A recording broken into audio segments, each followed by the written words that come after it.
Welcome, everybody, to the H3 Podcast Live. Today's episode is sponsored by Capterra, Lyft, Movement, and, of course, Twitch Prime subscribers like you. One small change I want to let everyone know about. You used to be able to watch VODs on our Twitch channel. Anyone could view it, but I recently changed it to subscriber only. The reason for that is because our show has been pirated so much and clips posted on YouTube. Usually I don't care about this stuff, but the algorithm on YouTube, because these clips are posted first, it weighs them as the original. And so they get promoted as to be watched on the sidebar instead of our actual original episode because they're first to the system. So this, in a way, is our one method of combating that, making it harder to get the VODs. So, but our VODs are always up on YouTube within 24 hours the next day, so I hope that you don't mind being patient. And if you do want to watch the VOD, you could just subscribe. That being said, our next guest next Friday. Ooh, I am excited to announce this guest. My God, this is the dream guest that we've all been waiting for.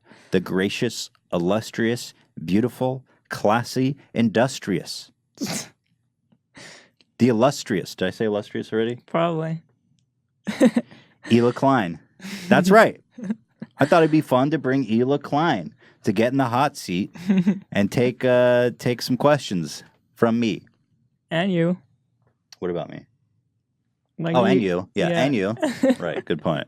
So next week on Friday, Ela is going to be our guest. And as usual, there is a thread on the subreddit for questions for her. I think it's going to be a wholesome, wonderful experience that I'm very much looking forward to. And that brings me to the point of today's episode. Our guest is Jordan Peterson. He is a Canadian clinical psychologist, cultural critic, and professor of psychology at the University of Toronto. He came to wide prominence after speaking out against a new Canadian law making it illegal to call someone by a pronoun that they don't identify with. He's a critic of white privilege, cultural appropriation, postmodern feminism. He's a anti-social justice warrior, for lack of a better term. I hate to say that, but this is kind of what he knows so much about so many things, but that's what he's known for most widely, I'd say. Beyond that, though, he's an incredibly educated, well-spoken, and insightful person on pretty much every topic I've heard him discuss, even if I do disagree at times with some of his opinions. But I thought he would be a fascinating, dare I say, guest to bring on today. And hopefully, I'm hoping to steer clear of some of the more typical topics of conversation that people generally ask him about, and just want to ask him some general things about life because I think he's just an interesting guy with a lot of insight. So, with that being said, please bring in the guest, Jordan Peterson. Yes. Thank you for joining us, Jordan. Please have a seat. And before we begin, there's something we do customarily with all of our guests, and we generally ask them. It sounds like it's pretty good for you. Yeah, it's good for my health. The whole coffee thing and everything. Yeah, what's going to happen if I do this and if I don't do it? If you don't do it, you're going to regret it because this is the largest vape ever made. 150 batteries. So it's like diesel powered. Yes. If you do it, it will get you a little high, but only for like 20 hours. It's a slight high. No, I'm kidding. It's just vape juice. I just thought it'd be like when the Olympics start. Hey, look, if rituals are important. Yeah, thank you. And if this is a ritual that's important to you, then I'm happy to comply. Rip it fat. Okay, so I just breathe in. Yeah, breathe in. I got the button. Fat rips. Nice. You're good. Yeah, you got it. Damn, you know how to keep it in. Let's have this, ladies. Well done. I would clap, but this thing will collapse. Tasty. Nice. That was impressive. I gotta say. I've never really tried a battery-powered vape or any other kind, of course. Of course. Yes. All right. Well, please have a seat. And now I'm thoroughly prepared. I want to compliment you on one of the more graceful vape hits I've seen, actually. Yeah, you thought that was okay? That was a fat cloud. It's like my first time. Yeah, no, it's very elegant and wonderful. Thank you, thank you. Well, thanks for coming. How are you? How's your trip to LA been? I like LA, which is weird, you know, because people always say I hate LA, but but I don't hate it. I like LA too. I find that strange. The weather is like perfect, and for a Canadian, that's a really good thing. Right. And I always have a good time when I come down here. I know lots of people in LA now. I like Venice Beach. It's really weird. It is, yeah. It is, yeah. I saw the funniest thing in Venice Beach. Well, maybe not the funniest thing, because that's pretty funny. But I was sitting in a bar on the second floor. It's about a year ago or 2 years ago or something like that. And you know how Venice Beach is sort of where the 60s washed up to die? Right. Well, right. A band started playing out in front on the sidewalk in front of the bar. And they're all 70. Like, I swear, they were in their 70s. And they're all hippies that were the same as they were when they were 30 or 20 or 19, but they were 70. Right. And they were out with their tambourines and their, hippie outfits, and they were doing the street band thing, and it was, well, it was a perfect LA moment as far as I was concerned. Time stops there. Yeah. Time has not passed over Venice Beach. No. I think the continual vaping That's probably our secret. has something to It's do our with secret. that. You're about to start aging backwards. Yeah. So I want to talk first about how we met, I guess you could say. First time I saw you was when somebody posted a link on our subreddit of you sharing our video about humongous during a lecture. Yeah, in my personality class. Okay. Yeah, so that was pretty funny. I saw that you had shared it, but I don't recall ever seeing your commentary about it. So I wanted to ask you, what did you think? What did you think about it? Well, I was talking about ideological possession in the personality class and how it is that people participate in, acts of mass terror, like those that occurred in Nazi Germany and also in the Soviet Union. And I thought that, and I'd watched the humongous, what would you call it? Episode. It's like a legacy. It's the humongous journey. So he was in the courtroom, and he came out, and this person came and asked him his name, and he didn't know who she was, and he made this joke, and then she went completely crazy and really tore a strip off him. And I thought, I mean, it was like she wasn't paying any attention to the actual reality of the situation. I mean, I think you went and interviewed him in the corner store where he worked, wasn't that right? Yeah. Yeah, so he's this like working class guy. He's in a corner store. He doesn't know what the hell's going on. All of a sudden, this hyper-intellectual, radical feminist just jumps on him and just has a fit. It's like... Nobody's ready for that. No, well, yeah. No one's equipped to Hardly deal with that. anybody enjoys it either. That's a funny thing. And then I followed up what happened after that, with your fundraiser, which I thought was really cool, and also with her sort of justification videos. And I used her as an example of someone who is basically possessed by ideology, because as far as I was concerned, when I was watching her, there was almost no person there at all. There was just endless verbal outpourings of a formulaic view of the world, and she was willing to put this guy through hell. She never looked at him at all, not even once, really, to figure out who he was. That's why I call it like the cult of outrage, because it does feel more like a cult. People don't really of outrage because they're addicted to outrage, and they don't really think about if it's not rational. It's just they're possessed. I think that's a good analogy. You get possessed by ideas. This is something I learned really from Carl Jung, the psychoanalyst. He said people don't have ideas. Ideas have people. And that's worth thinking about for about 5 years, because it's very frequently the case, and she was on and on about oppression and empathy and all of these things. And I thought, when you looked at Humongous, you didn't see him as a person for even a second. You saw him as the manifestation of the patriarch or some damn thing. Well, it's funny how she devolved, because at first she's like, you're just a white oppressor, and then he's like, I'm actually Latino. She's like, oh, you're just a token Latino then. There was never any classification that would appease her. Right. He also tried reaching out and having a real meeting to talk about what happened with her, and she wasn't interested. Yeah, he tried to have lunch with the lady. Yeah. I didn't know that part of the story. I really liked your interview with him in the store. I thought what was one of the things that was so funny about that was how the light broke behind him. Well, that was so perfect. It was like, you were doing this. Saint Humongous. Yeah, exactly. It was so funny. It really He's a made me great guy. crack up. He's a lovable, he's a soul of the earth guy, you know? And it's like, well, anyway. So that's great that you saw that video. That was so funny to me to see one of our videos being taught, if you will, in a lecture.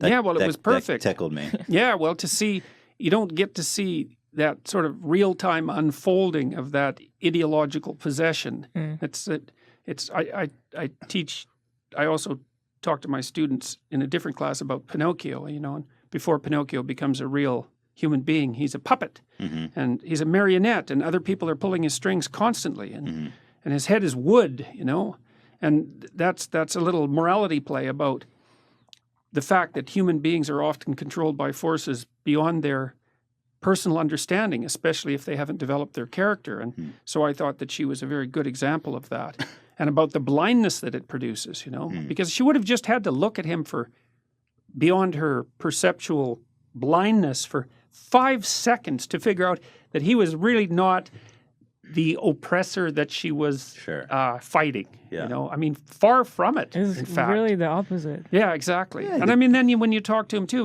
his daughter was in trouble, right? Yeah, she was addicted to heroin, and the police had helped her get off the street and to rehabilitation, and that's why he was there petitioning on their behalf, because he had a positive experience with them.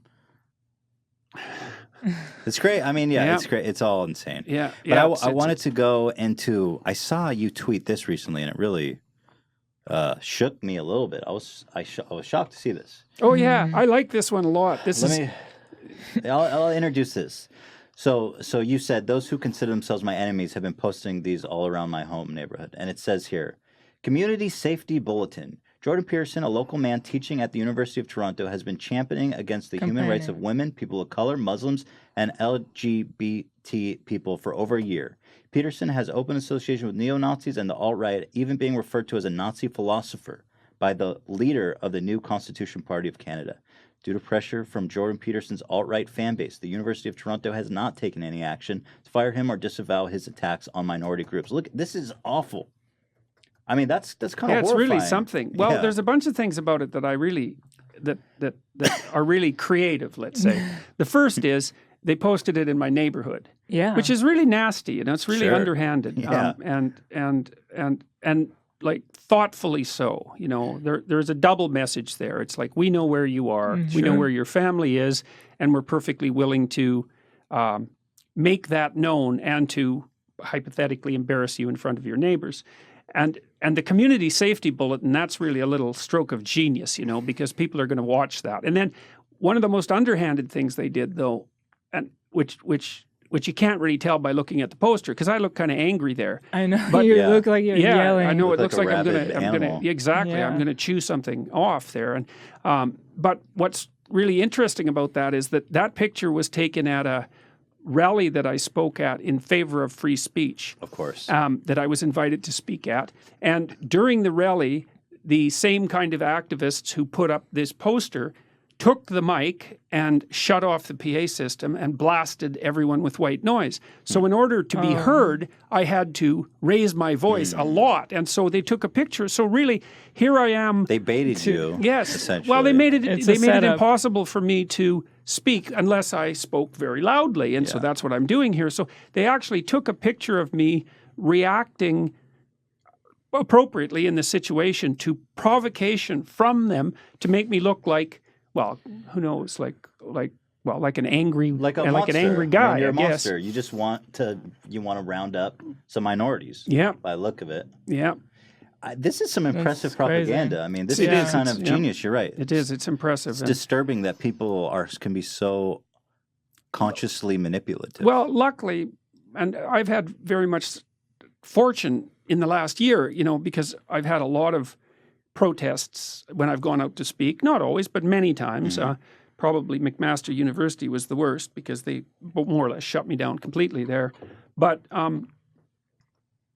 they're filmed all the time, the people protesting, right? And what they're doing is filmed by many people, and then all of the films go up on YouTube. And So, and every single time that's happened to me so far, the results have been positive. So the first video which was part of that free speech rally, I was surrounded by trans activists, I think is a reasonable way to talk about them. Although Is this it here? That's it. I've got you. Yeah, I that's wanted it to ask you exactly. about this one too. That yeah. one.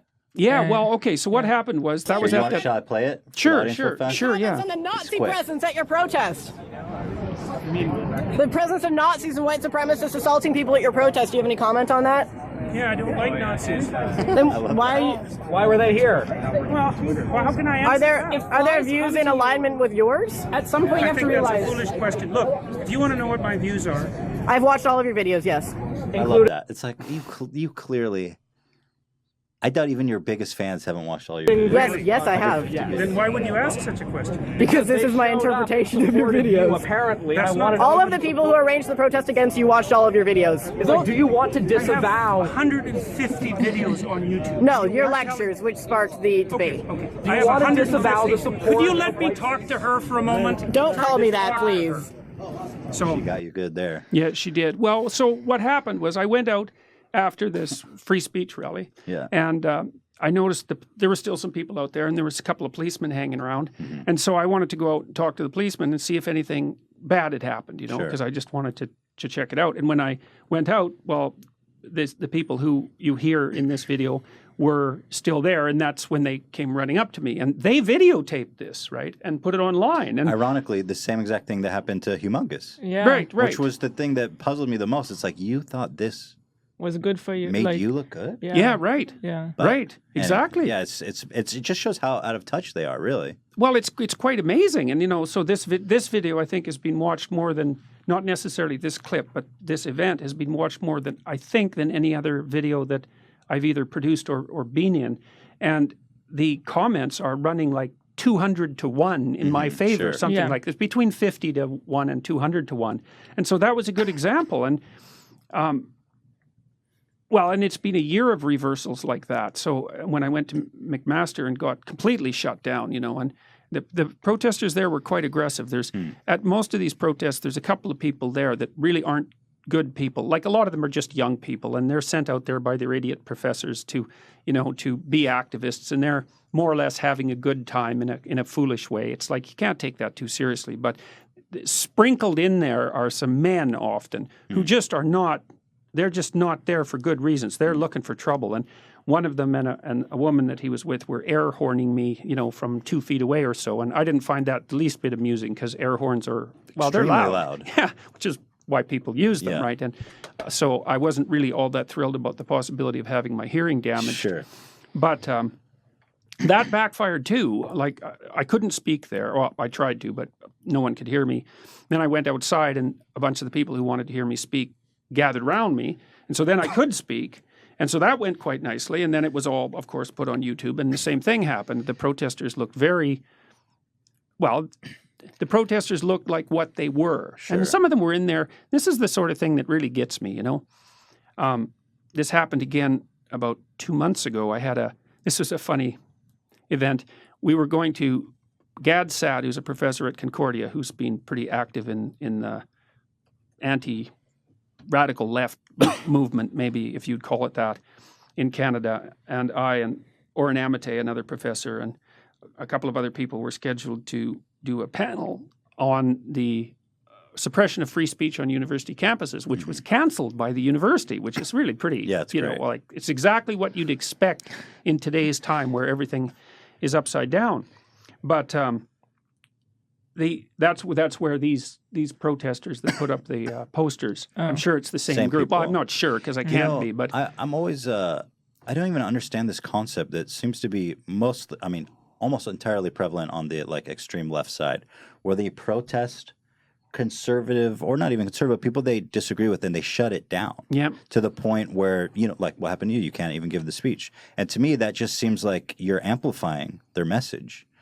Like it happened recently with like Milo. He went to Berkeley and these people rioted and Yep. shut it down. And I don't personally agree with a lot of stuff that he says, but by going there and shutting him down and giving him all these headlines and stuff, you're just going to have more people listening to him the second time around he delivers the speech. It doesn't intuitively even make sense, this idea of shutting down free speech.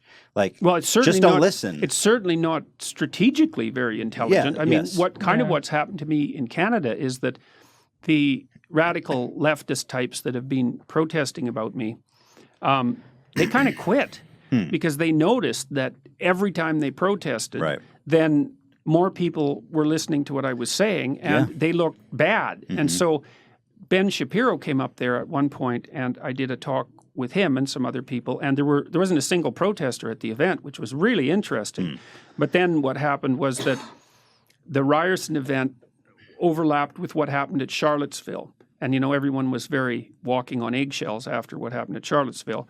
And they petitioned Ryerson to shut down the talk, and I'm sure Ryerson was pretty willing to do that in any case. And then that's emboldened them substantially. They won a victory, and they feel like they've, struck a blow for I don't know for what. So what happened 2 days after the shutdown was they went out at Ryerson and had a kind of a street party celebrating the fact that they, stopped us reprehensible professors from having a discussion about free speech. Right. And they came out under the banner of the hammer and sickle. And that's apparently okay because, but like, it's not okay.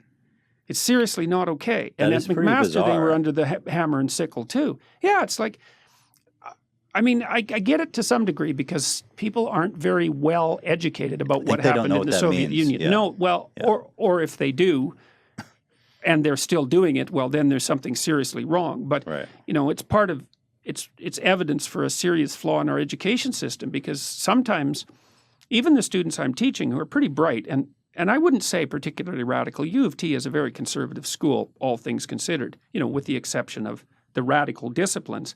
But the first time they ever hear about the mass killings in the Soviet Union, which were unbelievably extensive, is often in my personality class in their second year of university. And that's no place to hear about that. It's not a history class. I mean, they hear about it in my class because I try to link. That's strange. It is. I feel like I learned about that in high school. Yeah, well, how long ago, where did you go to high school? Here in California. How long ago? Oh, it must have been, let's see, it must have been 15 years ago. Okay, and you did learn about Yeah, that. of course. You did, eh? Well, Yeah. that's good. That's good. But And college too, at a very liberal school in UC Santa Cruz. But things were changing when I was coming out. It wasn't like it is now. But my question actually wanted to follow up regarding this poster, the propaganda of people putting this up in your neighborhood, and the general amount of hate that you get. I'm wondering, why do you think that people hate you so much? Well, they don't. Why are your opinions so divisive? Well, the funny thing is, like, this is literally the case. I've had like 4 pieces of hate mail in the last year. That's it. Like, I'm not getting hate. This is not good. But it doesn't take very many people to produce something like this, and it's the same old suspects. Like Sure. I've been demonstrated against a number of times in the Southern Ontario area, and I see the same people. It's like, how many people do you need? They make a lot of noise. Yes, they do, and they're organized, and Interesting. they do this sort of semi-professionally. Well, let me ask you this. How do you feel? I know that people make this association with you because I've seen it when we have guests come on. We have a thread on our subreddit and people post their questions. And I've seen it before. People associate you with pandering to like white supremacists. Or worse, I've even seen the suggestion that you are a white supremacist yourself. So how do you feel about that? And that seems to be like a somewhat widely held.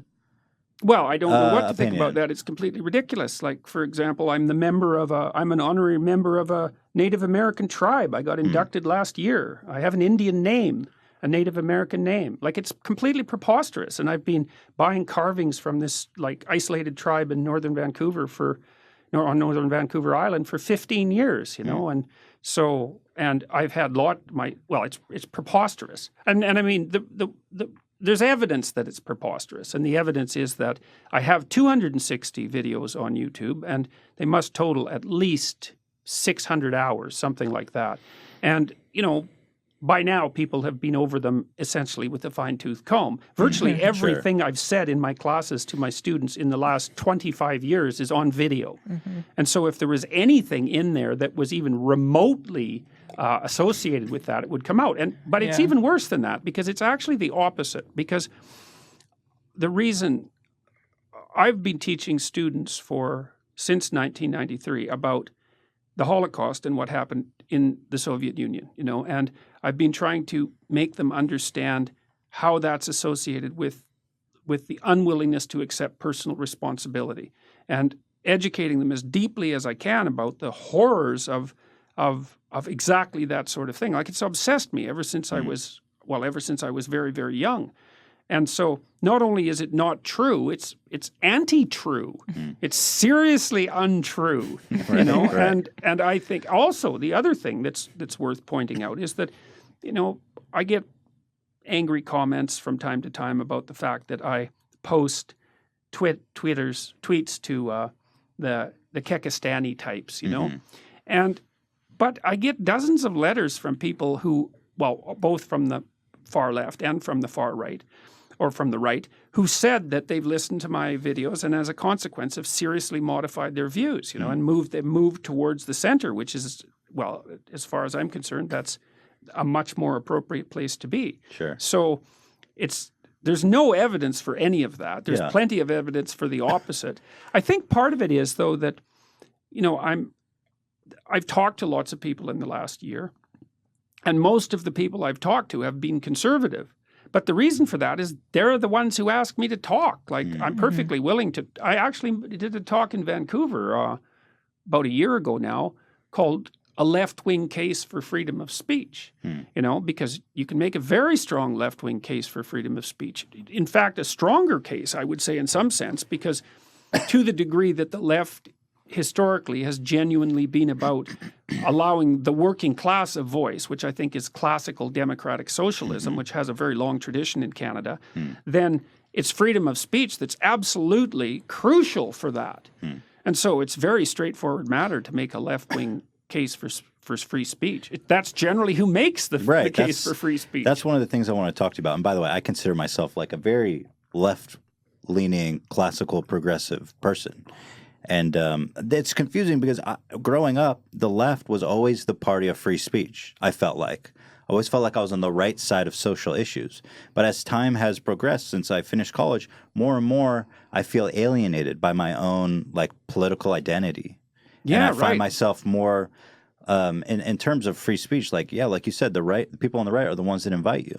And so I'm confused. I think a lot of people feel the same way who grew up like classical progressives, but feeling alienated from their own political home. I feel like I have no identity anymore. I don't know, I don't know where I stand on which party to identify with. Well, that's exactly the same thing that Joe Rogan told me the last time I talked to him. And my brother-in-law as well is a very, very smart guy. He said he feels that his political affiliation has moved away from him. Sure. And so, by temperament, I'm not a conservative person. By temperament, I'm a liberal person because I'm very high in this trait, openness, which is a creativity trait, and it's the best predictor of political belief. I'm quite conscientious, and conservative types tend to be more conscientious, so I've got a bit of both. But I'm by no means temperamentally or intellectually a conservative. I'm actually quite a radical thinker in many ways, although it's radicalism in the service of traditionalism, because that's kind of what's happened now, is that things are so chaotic that it's radical to call for a return to at least certain kinds of tradition. Sure. Yeah. But it's also the case that if you stand up now and say the radical left attempts to control, say, language have gone too far, and I don't like equality of outcome theorizing, that's deadly as far as I'm concerned, then because you oppose that, you're clearly far right. It's like, well, no, you're not. Like, centrist is perfectly fine to oppose such things. Left even is perfectly fine to oppose such things, because that's equity in particular, to look at equality of outcome, man, we've been there before. That did not go well. So let's take a short. That was the fastest 30 minutes I think we've ever passed on the show. I did not feel like 30 minutes. We're going to take a short commercial break, and we will be right back with Jordan Peterson. We've got a lot of great stuff to talk about. Don't go away. Thank you to Movement, that's MVMT, for sponsoring this episode of the H3 Podcast. These guys make incredible watches, okay? And the company was founded on the belief that style shouldn't break the bank. The watchmaker's goal is to change the way consumers think about fashion by offering a high-quality Had a stroke there for a minute. Quality. High Quality, minimalist product at a revolutionary price. We are overthrowing the watch establishment. Watch this. Did you see this? Watch this. Oh my God. Let me check the time. I believe it's time to get a slammin' hot watch at a revolutionary price. Am I right? Yes, That's you what are. it says. Man, listen. I got one too. That is so elegant and wonderful. I mean, and for the price, unmatched. Listen, don't take it from us. These guys have sold over 1 million watches, okay? Once you sell 1 million watches, you pretty much just get to say whatever you want about your own product, and you can't question it. They're the best at the best price. Now, I didn't even tell you about the best part. The watch comes in this sleek box, and it comes with a tiny little screwdriver, and we've talked about this previously, but did you notice that there's a little bow tie? Can you see that, Dan? There's a little bow tie on the screwdriver. You can't beat that. No wonder they sold 100 million of these things. Rest my case. 100 million, 1 million. Tone it down. Listen, guys, if you want to complete your look, you're dressing up or down, this watch can get you there. I can't really dress down any further. I'm trying to dress down. Do you have any seaweed that I can drape around my wrist? But most people, you can dress down or up with this watch, and it's just incredible, guys. Now, if you are a fan of the H3 podcast, get 15% off today with free shipping and free returns by going to mvmt.com/H3. My friends, it's a sling clink design that makes you a great fashion statement. Now's the time to step up your game. Seriously. Your girlfriend, your mom, they're going to look at you and say, it's about time that you stepped up your game. So that's mvmt.com/H3, guys. You're going to get 15% off today. Watches start at just $95. So thank you so much to them. Appreciate you. And Papa bless. Next up, we've got Lyft. Lyft. That's a new one. We all know Lyft. We all love Lyft. Do they know us? Apparently now they do. We're sponsored by them, so they know us now. Lyft is great. You open your phone, you say, hey, I want to go somewhere, and some great person shows up and brings you there, okay? Now, Lyft knows that their drivers are what keeps them moving, so they do everything they can to make their drivers happy on every trip. Happy drivers mean happy passengers. Maybe that's why 9 out of 10 Lyft drivers get a perfect 5-star rating. You can earn hundreds of dollars a week plus tips driving with Lyft. Lyft was actually the first ride-sharing company that had tips implemented in their system. I remember. That's cool. I started doing Lyft, and I was like, oh, my God, I can actually tip this sweet young man. Lift me somewhere, I'll leave you a great tip. Really good. Great. I tip huge. Big tip. Big tip. Papa will bless you. You keep 100% of the tips, and they add fast. Drivers have been paid over $200 million since the feature was first introduced. And Express Pay lets you get paid almost immediately instead of waiting 4 weeks, guys. If you're looking for a gig, a quick pickup, this is a great opportunity, in my opinion. I think Lyft is incredible. Like, you don't have to have a boss. You don't have to schlep around. You get in a car, and all of a sudden, you make your own hours. You're your own boss. Take the guesswork out of pickups. The new AMP device uses color coding to help passengers find their drivers. So join the ride-sharing company that believes in treating its people better. Go to lyft.com/H3 today, and you get a $500 new driver bonus. Whoa. Wow, I'm going to go sign up. That's pretty nice. I should go sign up and start picking people up, man. That's Lyft, lyft.com/H3. That's limited time only, and terms do apply, but get in there quick because there's 500 big ones waiting for you and a slick, great job. Thank you to Lyft. And finally, we have Capterra. Capiche? Here's something I've realized. That's software solutions about every business need. Let me start that again. I don't get that. Here, let me skip down. Start it over. Let's start it over. Listen, whether you're a startup looking to keep track of customers, a nonprofit hoping to have a record fundraising year, or a business that simply needs better payroll software, Capterra's got you covered.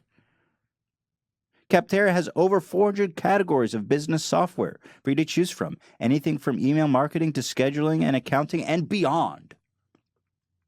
Way beyond. You're going to have to look through there for the beyond. They don't help you much, but there's tons. Capterra makes it easy to find what you're looking for. They have thousands of ratings and reviews of actual software users just like you. Best of all, using Capterra is, you guessed it. You guessed it, Hila. Using is it something that rhymes? It's absolutely free. Oh. High five. I was thinking like it's the hottest, dude. It's absolutely free. The no, hottest, nothing dude. rhymes with Capterra. Capterra, yeah, it's a tough one. It's orange. That's why it took me so long. It's absolutely free, though, is the correct answer. And incidentally, it's also true about Capterra. I'll sponsor. Capterra connects you with the business software that you need to do what you do better. So, guys, go to Capterra, CAPTERRA.com/H3, and join the millions of people that use and love Capterra for free. Get your business in order. Make your mom and your girlfriend proud of you. You know, get the software that's going to put your life. I wonder if they have software that's like, put your life together. Schedule my day for me. How do I get a girlfriend? That's the name of the software. How do I not suck at life? They got that. That's the beyond part that I was mentioning. So go to capterra.com/H3, guys, and you get your business going in the right direction. So if you are in the business for some business software, a watch, or you're looking for a gig with Lyft, please consider supporting us because they support us. And that's how we do. We're people helping people, right? All right, guys, let's get back to this episode with your boy, Jordan Peterson. Welcome back, everybody, to the H3 Podcast with Jordan Peterson. We were speaking about this community safety bulletin, beautiful little piece of propaganda. And you had wanted to add something? Yeah, to that? well, okay, so they produced another poster recently. I guess it's been posted up at the university. And they said that I said that I had enemies when I responded to this poster. And actually, that's not what I said.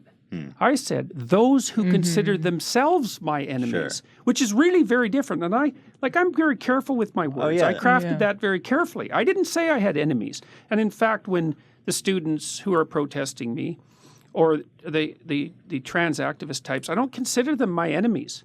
So, you know, enemies are people that you wish harm to. Sure. And I don't wish harm to them. What do you consider them? Well, it depends on who they are, you know. Like these people in the video who are like, accusing you of being a Nazi sympathizer or that particular Nazis. person, I mean, what would I say? I couldn't, it wasn't very easy to communicate with her. She knew everything already. And she'd already had me pegged. And, you know, I'm kind of accustomed to that sort of thing in some sense. I am a clinical psychologist. Like, it isn't that easy to do something around me that will actually surprise me. I've seen lots.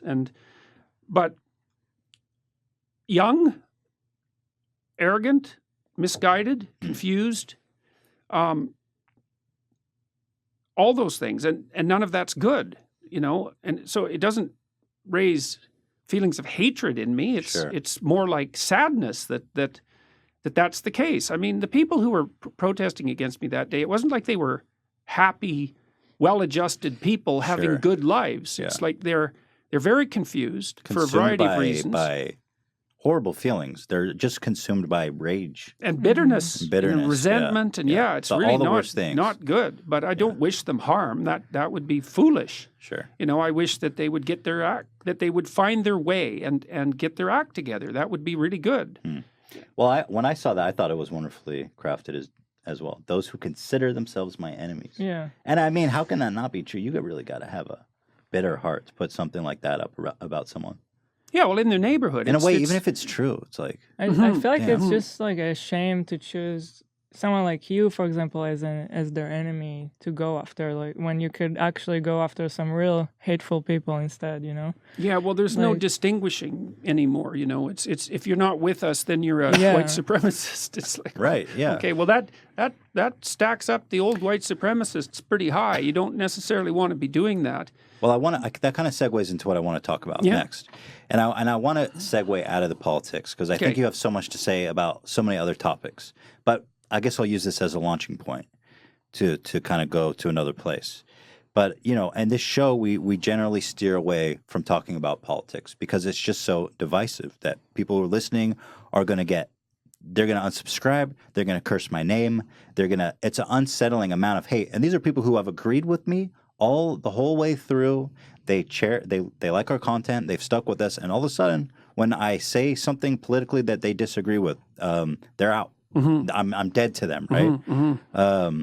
What do you think about the political divisiveness in our country or world right now, and what steps can we take to improve the discussion between, you know, members of the left and the right, impassioned members who, you know, arguments between the two typically just devolve into reducing the other side to fools or even downright evil. Yeah, right. Well, I think in some ways you just circumvent it entirely.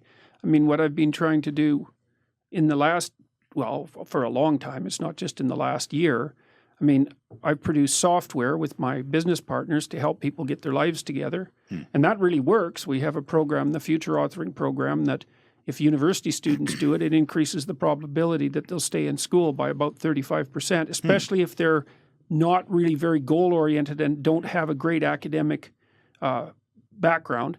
Or, as it turns out, if they're visible ethnic minorities, it really helps them a lot. Like we did research in Holland to show that. Massive improvement in academic performance at the business school at Erasmus University with Michaela Schippers. We were working with her. So I think the message that I've been trying to put forward, and I thought a lot about this political polarization issue way before it became such a major current issue, you know, was that it's better for people to concentrate on putting their own lives together and to straightening out the things that are immediately within their competence and to get good at that before extending themselves out into the broader community, you know. That's a great insight, actually. Yeah, I think. Well, it's also one that's highly saleable, and you know, because one of the things that's been mind-boggling to me, well, there's been a bunch of things in the last year, but you may know or may not know that I've done a 13-part series recently called The Psychological Significance of the Biblical Stories, and the reason I'm doing that is because part of the biblical narrative, which is at the substructure of our culture in some sense, is the idea of the divinity of the individual and the importance of truth and personal responsibility. I mean, that the whole narrative that constitutes the Bible, even only in the Old Testament, say, but is the idea that there's something important about the individual and something sovereign about the individual. Like that's sort of the locus of being. And so I've been talking to audiences about that, but also about about aiming high, about taking on personal responsibility and trying to tell the truth. And you know, you'd think, well, that's not really a very commercially saleable message, let's say, publicly popular message, but that's not right. Like when I talk about those topics in front of a live audience now, and my live audiences are almost always a vast majority of men. They're absolutely, like, you could hear a pin drop in the hall, in the lecture hall, because people have been fed a nonstop diet of rights and freedoms for 60 years, and it's like, enough of that already. You know, it's not, most of the meaning that you have in your life isn't a consequence of your untrammeled freedom and your rights. It's a consequence of the responsibilities that you choose to take on. The heavy responsibilities. Right. I mean, you guys have this podcast, you know, it's like, that's a lot of work. You're talking to a lot of people. You've got, I mean, it's a privilege and all that. Sure. But, you know, you've got to be clued in and do this right because you're quite influential. And, you know, I'm sure you're deeply engaged with that. And so I really do think that to engage in the polarization is a mistake because you increase it. Now, I've had some political... How do you deal with these people, though? Like, how do you navigate? Because it's just a fact, right? Like, how do I, as an entertainer or someone who you're saying just don't even acknowledge it? Well, like, let's say, I would say concentrate on other things. Right. Like, and I think that what you did with Humongous was actually really quite. This part of the reason I used it is because you went to the level of the individual first. Like you looked behind the ideology, and you said, "Look, this guy, like he's a working class kind of guy, works in a corner store. It's like there's no reason for him to be tangled up in this. This is really hard on him." He's got a rough life in many ways. It's like he didn't need this. And so you didn't get political about it except by inference, I know you had to a bit because of the content of the verbal assault to which he was subjected. Mm-hmm. But you went at the human end of it, which was the individual end, and that worked out really nicely. I thought it was a really good gesture and at the right level of analysis. So I think that the way you fight against ideological polarization is by getting your life together, trying to straighten out your family, trying to do something useful for your community, and like staying away from that ideological oversimplification, regardless of whether it's radical left or radical right. I mean, I like that. That's really interesting. Yeah, I like that a lot. Are you somehow suggesting that people aren't developed enough? They haven't developed themselves enough to participate in politics? Oh, definitely. I'm suggesting that. That's like a high level act of participating in a society. Absolutely. Like back in the day, people would participate in politics. They would take it extremely seriously. They were well read. They were literate. They cared about it. They and also these usually days, had it's like some a sport. life experience. Yeah. It's like, what the hell do you know when you're 18? Sure. You've been taken care of for your. There's nothing wrong with 18-year-olds. I teach them all the time, but you've been taken care of by someone or the state your whole life. You don't know anything when you're 18. Yeah. And that even if you're intelligent, you don't. Sure. And you've got lots. Like you need to figure out how you're going to contribute to society and support yourself. You're going to have to figure out what you're going to do about having a family and taking on some responsibility there, and transform your relationship with your parents into something that actually exists between mature adults, and find a partner. Like you got things to do. Sure. And if you think that you know how to sort the world out before you've even put those sorts of things in place, then you're badly misinformed. And I would also say that the people who've been teaching you they're not 100% to blame, but they're not helping. Sure. These activist disciplines that say, well, the world is a consequence of the corrupt patriarchy, and what you should do is be an activist and oppose it. It's like, no, you should go out there in the world and try to do something useful. And then maybe you'll develop enough wisdom so that you could dare to have a political opinion or two, so. That's great. I love that. I like that too. Can really relate. The problem is like these people don't have the experience, like you said. They don't acknowledge it, and somehow they're so ferociously confident in their opinions. Well, they're taught that in some sense, because part of what happens in universities now, especially in the activist disciplines in the humanities, is they're fed this idea that there's no such thing as knowledge. There's just justifications for power games.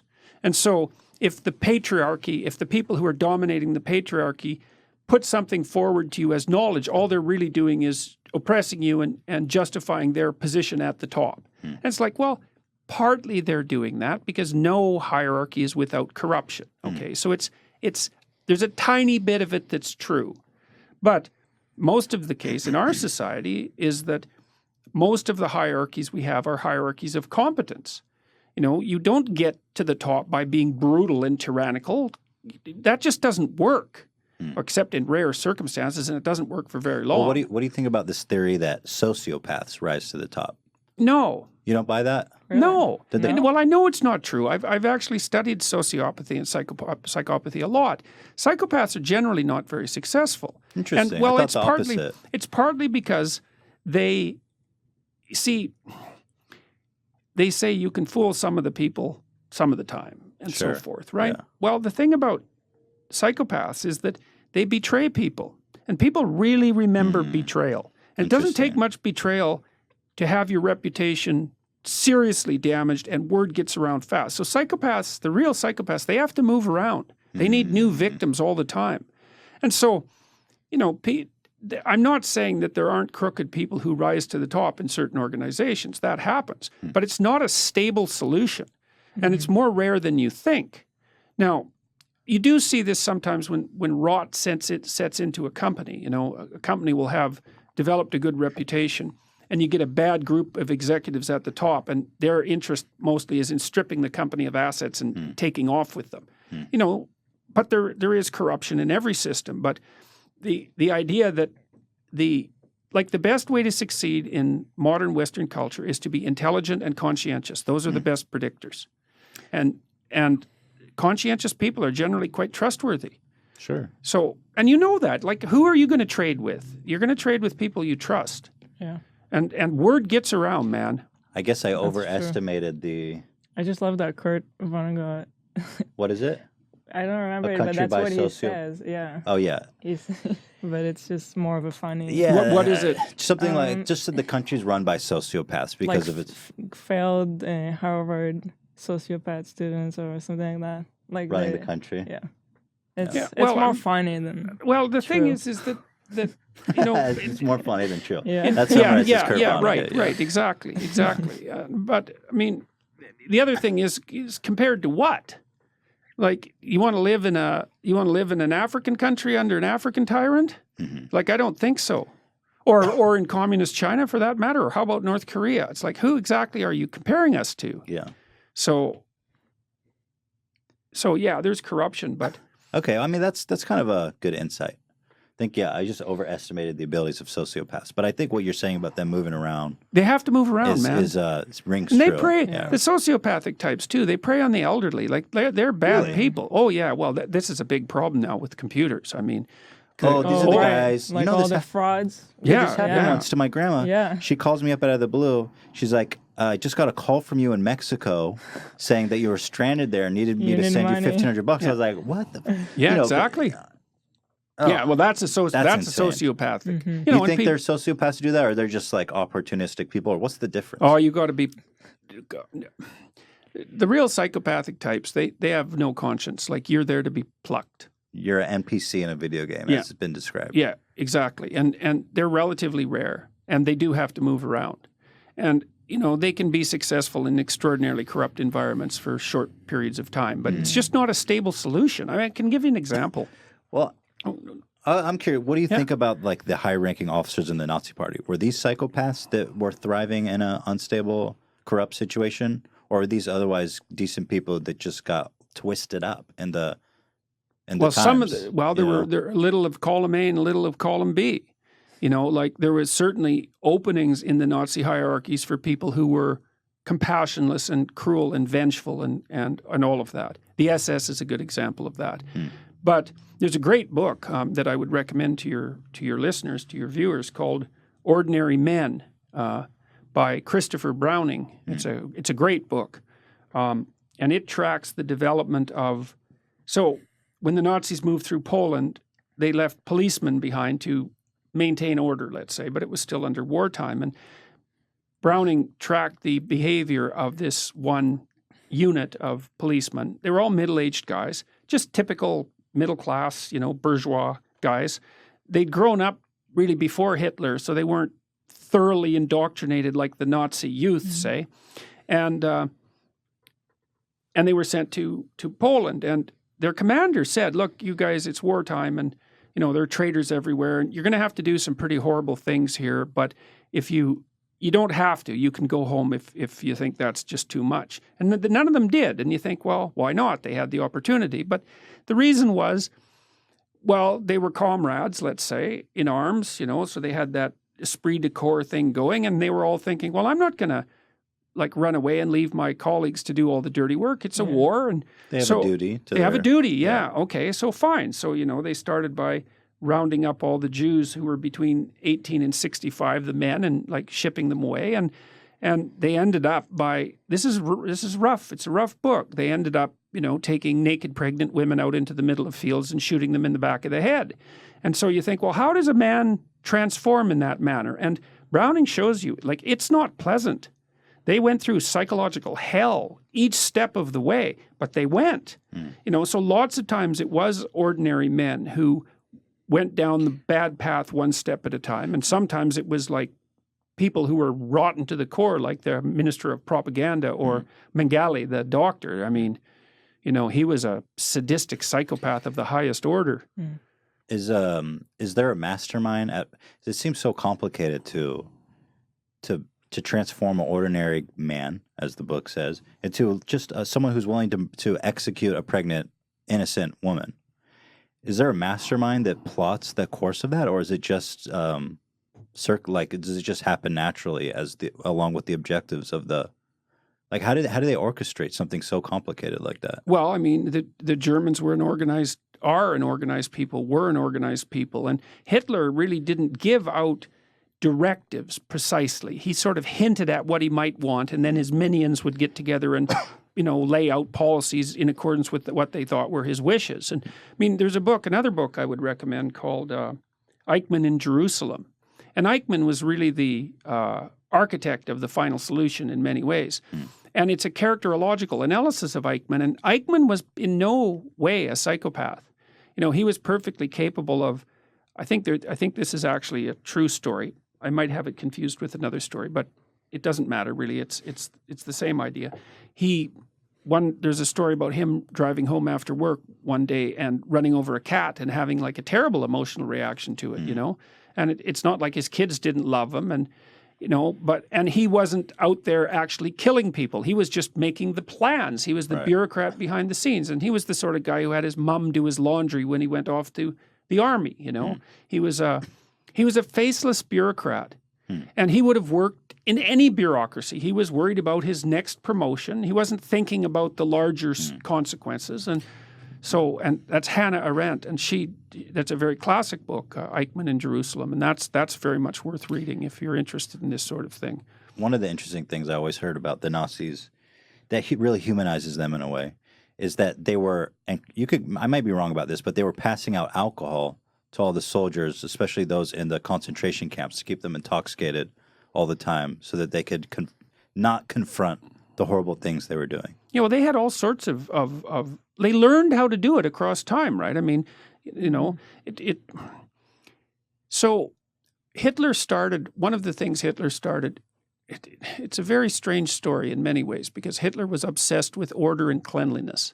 He was a very orderly person. And he was very sensitive to disgust, you know, because you think, well, the Nazis were afraid of the Jews, you know, because they were other. And that's not right.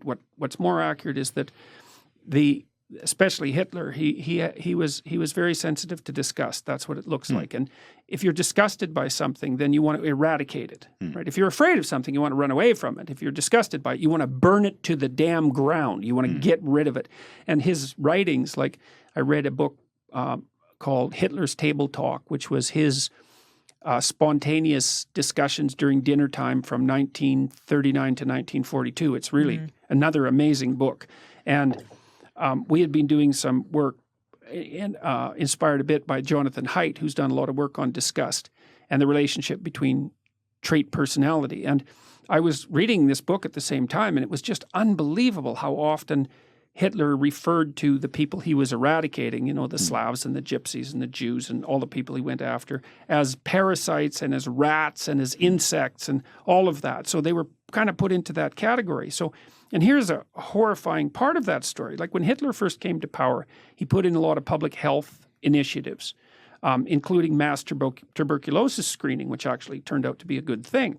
And at the same time, he went on a beautify the factories campaign. And so he convinced the German factory owners and so forth to increase the levels of hygiene in the factories, to get rid of the rats and the mice, to plant flowers out front, you know, to make everything look neat and orderly. And the insecticide they used was Zyklon. Well, Zyklon, to eradicate the rats and the insects, Zyklon, a slightly different formulation, was the gas that was used in the concentration camps. And so Hitler went from cleaning up the rats and the mice in the factories and the insects, and then he went into the mental hospitals and started cleaning up in there. And then like it just went broader and broader, again, sort of one step at a time. You know, and the Germans had plenty of reason to be resentful and hateful because, I mean, think about what they went through. We can't even imagine it.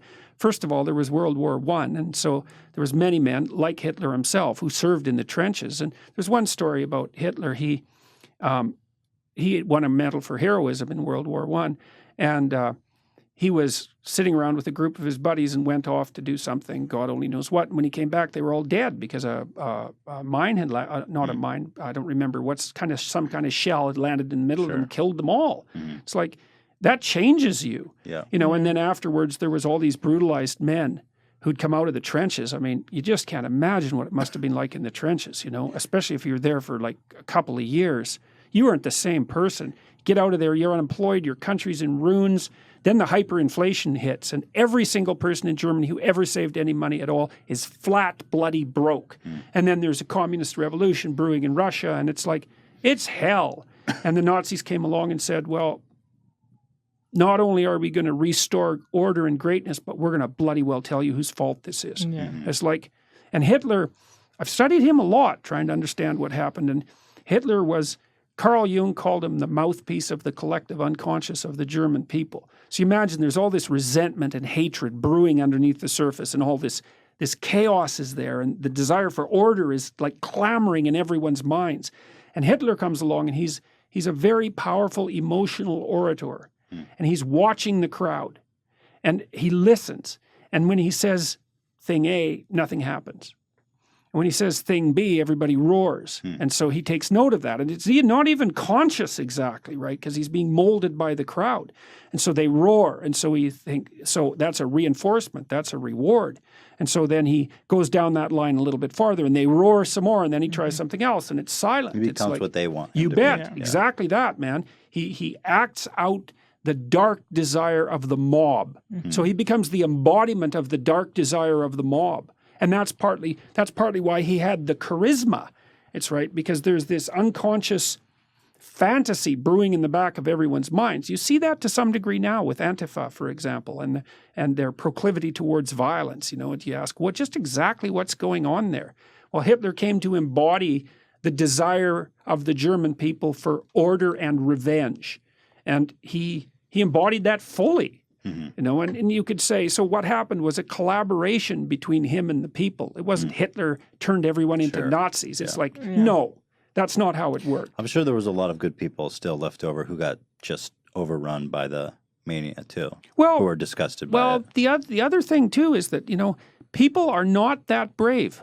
And everybody thinks, this is one of the things I teach in my Maps of Meaning class, you know, it's like, okay, you look at Nazi Germany in the 30s and you think, well, I'd be one of the heroes who rescued the Jews. It's like, statistically, that's very improbable. Right. And one of the things I've learned in the last year with all this strange political, what would you say? This strange situation that I've been in is how unlikely it is for people to speak up. They just won't. Even tenured professors who are tenured, they're protected. It's like the probability they'll pop their head up and say something that might make them identifiable is very, very low. So it's scary, yeah. I guess you're right. Well, it's and at time, and you know, in Nazi Germany, the stakes were as high as it could get. They didn't tolerate. That's right. That's exactly right. But even when the stakes are low, people won't speak up. Eh? Do you? Well, let's do a 180 here. This is always something I've been interested for, something that I've wanted to enrich myself with. I think a lot of people. You're a busy guy, as far as I can tell. You do speaking engagement, lectures. You operate a YouTube channel, presumably. You're a voracious reader. I saw you on the couch. You had a book open. You had like a moment. You're reading, and you're a prolific tweeter. You tweet a lot. So my question is, how do you manic tweeter? You are a prolific tweeter. How do you organize your time? How do you remain focused and productive in the face of insurmountable work? Lists, schedules, and I have help. I mean, my wife in particular in the last year has been unbelievably helpful. I mean, it's become a full-time job for her, really, helping me manage my schedule and keep me on track. But a lot of it is, like, I get up in the morning, I have, like, everything scheduled. I know exactly what I'm supposed to do. There's a hierarchy of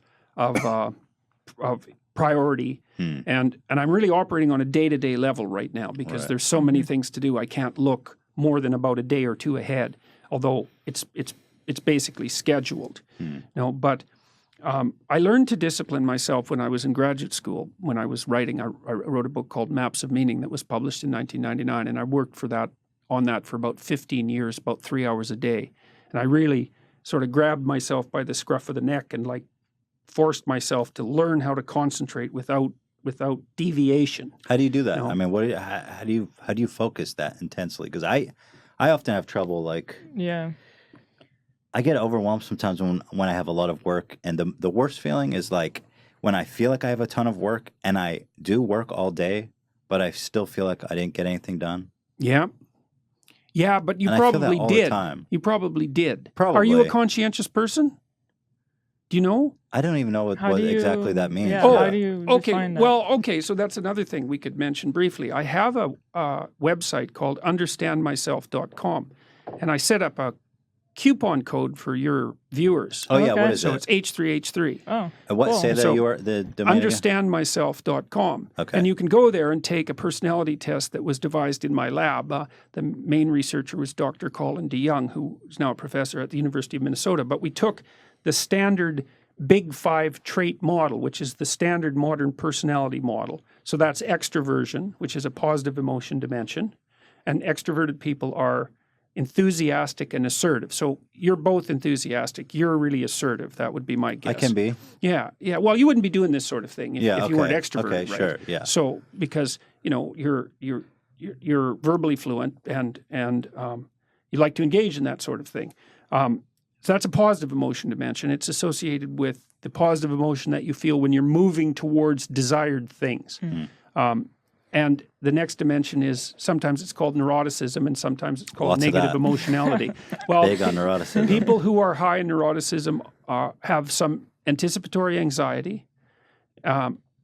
You have anticipatory anxiety if you're worried about going somewhere Yep. and it really bugs you, and then you get there and like 20 minutes later you're calm and it's okay. Big time. every yeah. single time. Big time. Every week. Okay. Yeah. So that's withdrawal. That's an aspect of neuroticism known as withdrawal. And the knew other aspect is volatility. And volatile people are touchy and irritable. Huh. So, and that's the second dimension. The third dimension is agreeableness, and agreeable people are compassionate and polite, and disagreeable people are competitive and blunt. And so women are higher in agreeableness than men. Yeah. So if you take a random man and a random woman out of the population, general population, and you bet on who was more agreeable, if you bet on the woman, you'd be right 60% of the time. And the other place where men and women differ is with trait neuroticism. Women are more susceptible to anxiety and depression. So if But how can you say that if genders don't exist? well, yeah, that's another thing that I'm genuinely accused of is that biological essentialism. Yeah, And then, but I feel like I experiencing those different feelings depending on the day. yeah, Sometimes I'm more extroverted. Some days I'm more reclusive. Is it generally? that's probably volatility too. It's like variation in mood. Yeah, Right, yeah. yeah. So have you ever had periods of depression? Yeah. How long? Or you don't have to tell me. No, I can tell obviously. you. It's okay. In college, I'd say a couple years. Oh, yeah. Okay. Yeah. So that's a long time. Well, Yeah. so that would be an indication. Well, it could be an indication of many things, but that's often associated with higher levels of trait neuroticism. Because you see, it isn't obvious how much negative emotion you should feel. Like, let's say you wake up in the morning and you have an ache in your side. It's like, well, is that nothing or cancer? Well, you don't know. Like, you shouldn't jump to the whole cancer conclusion. Right. But Ethan would. would. Immediately. well, but you can't tell, eh? Like it's not necessary. Like, and you think, well, if it is cancer and you miss it, well, that's not so good, Yeah.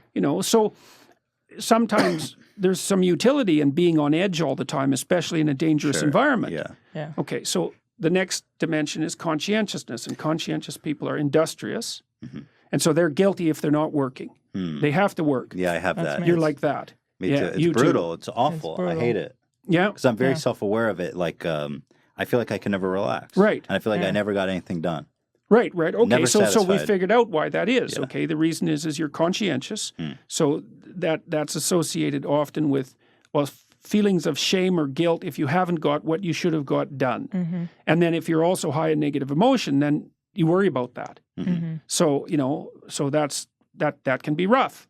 And the last dimension is openness, and openness is basically interest in ideas and creativity, essentially. And so if you take this test at understandmyself.com, it will tell you where you are in relationship to 10,000 other people on those dimensions. And it's useful for, we're going to make a couples version of it so that you'll get we haven't got it up yet, so you'll have a report saying, well, you're really orderly and you're not. And so you're going to have tension in your relationship because the orderly person is always going to be annoyed by your disorderliness and end up cleaning up after you all the time.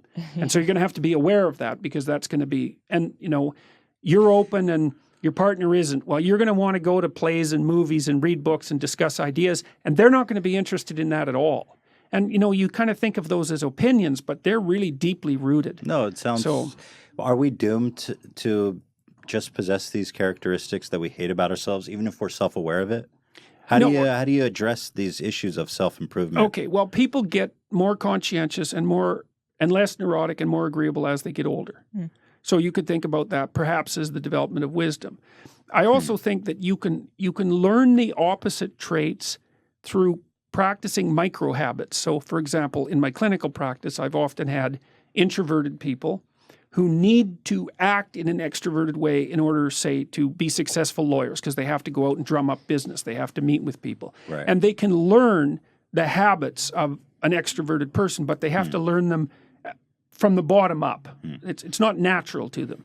And if you're not very conscientious, for example, like a schedule is learning how to use a schedule and then learning how to stick to it can be really useful, as can making a life plan. I feel like I've gone through that with our YouTube channel and the podcast because I was usually not in front of the camera and I'm very uncomfortable with it, and so I've learned how to be more extroverted, I think. Yeah. By like being on video and sheer will of force. Yeah. Well, I've watched a number of your videos, and you're clearly more introverted than Ethan. You know, and I can see it in your body language because you kind of pull back and you're more hesitant to jump into a conversation. Yeah. And but you have a fair bit of positive emotion. You smile a lot. so that's, you know, so that might also make it somewhat easier. But my guess is you're far lower in assertiveness than Ethan. So see, that's interesting. You could be pretty. She could be pretty scary. It's that Israeli in her. Yeah. But in public or in private? It depends. Don't push her. Yeah. It could be in public. Yeah. Depends. Yeah. Well, it'd be interesting. I want to take the test because my issue is like I'm aware of my flaws. I'm aware of the things that drive me crazy, but I'm not really sure how to improve it.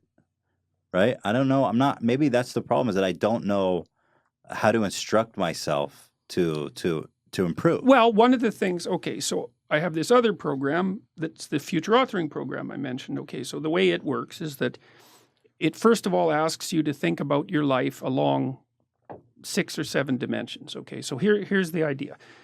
Imagine you were treating yourself like someone you were taking care of. You know, someone you loved and you were taking care of. Okay, so you want the best for you, whatever that is. So it's not like magic wishes. It's nothing like that. It's you're taking care of yourself like a responsible person. Okay, so then it asks you, write a bit. 3 to 5 years down the road, what do you want your friendship network to look like? How do you want your intimate relationship to be going? Or what should it look like? How are you going to stay educated? How are you going to handle temptations of drugs and alcohol? How are you going to keep yourself healthy mentally and physically? What are your career goals? And what are you going to do with life outside of work? You know, so if you could have what would be good for you, just what would that look like? Okay, people aren't encouraged to take the time to think that through, and it really matters if you think it through. Okay, so then it says, okay, now you've warmed up. Write for 20 minutes about what your life could look like in 3 to 5 years if it was going the way that you wanted it to go. So it'd be good for you. Be good for you, good for your family, good for society. Like it'd be good. You need a vision. Okay, and then the next step is, okay, now imagine that you let your weaknesses and character flaws get the upper hand and like drive you into the ground. What does that look like in 5 years? So that's like a horrific vision, right? And so that's a good thing because now you got something to run away from. And so if you're anxious, having something bad to run away from is really motivating because you think, well, you know, like maybe I should watch what I eat. It's like, yeah, well, I'd look better. That's not enough motivation.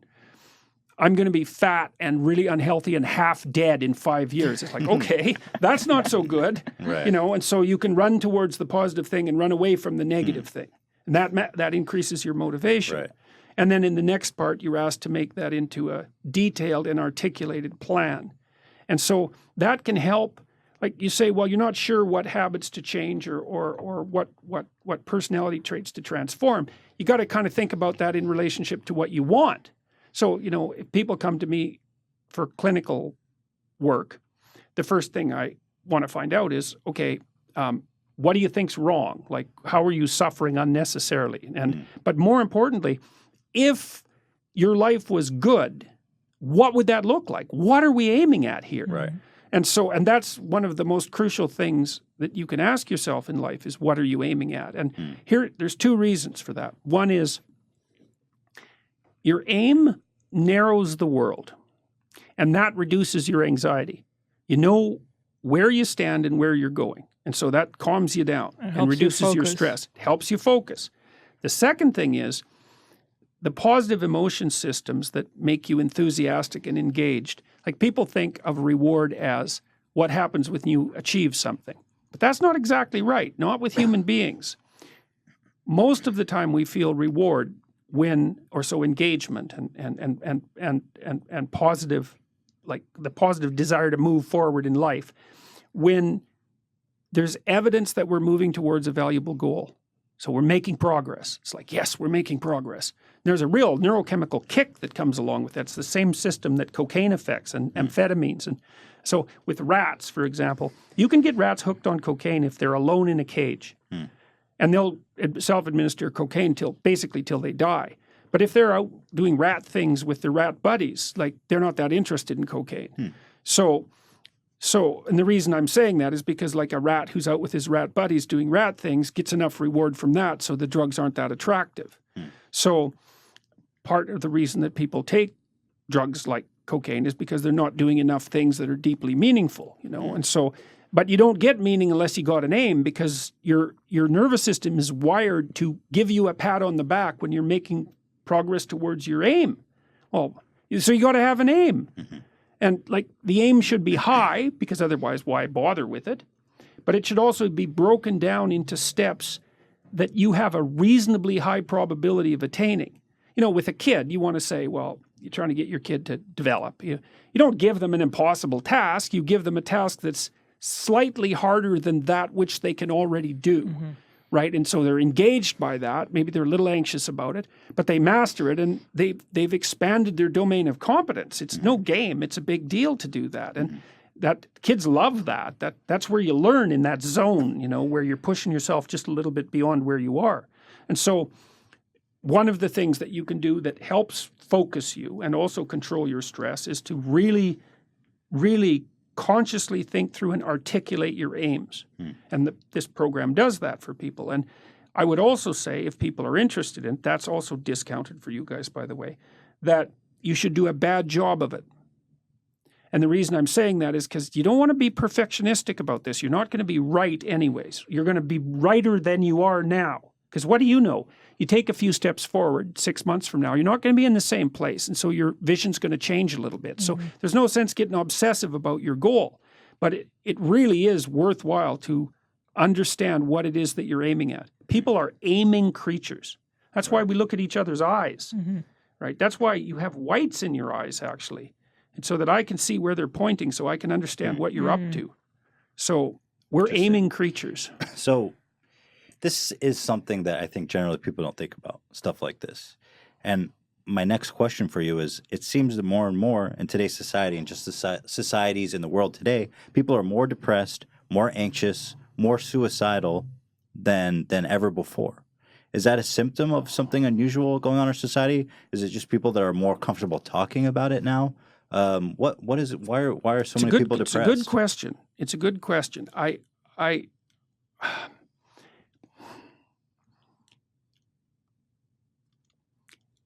I think at least part of it is the complexity of our society. It isn't certain how the future is going to lay itself out, and it isn't certain that what you knew in the past is going to be sufficient for you to move forward into the future.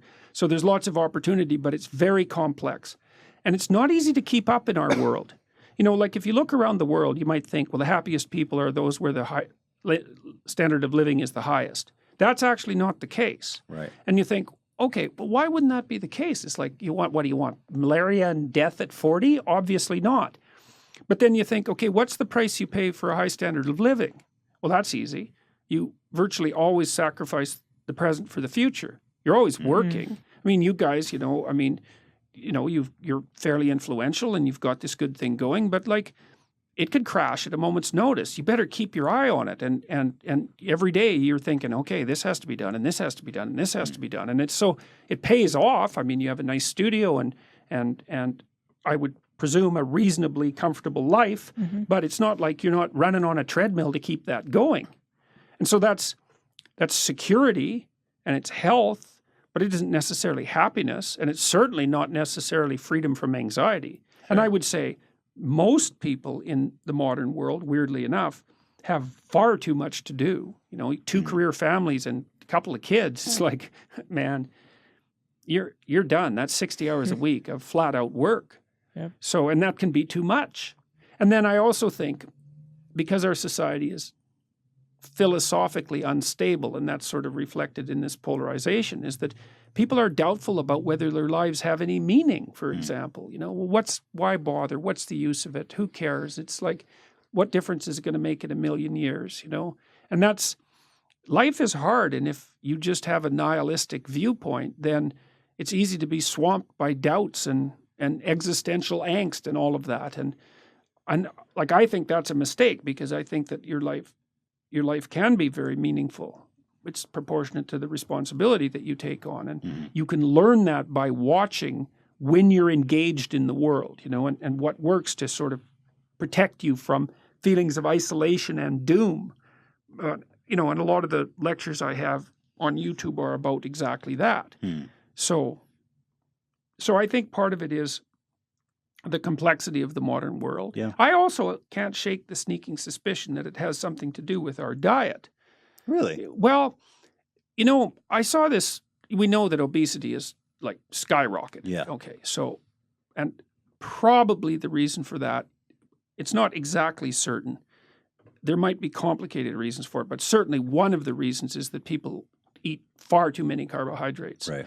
I saw this video from World War II about and in one of the scenes they showed all these men in New York lining up to be inducted, and it's like 20 blocks of guys with no shirts on standing in line to be inducted. Every single one of them was bone thin. Do you think it's the insecurity and the negative feelings that come with being overweight, or the actual food? No. I think there's something wrong with what we're eating. Interesting. Yeah, I mean, there's more and more evidence that dietary sensitivity, for example, is linked to conditions like schizophrenia.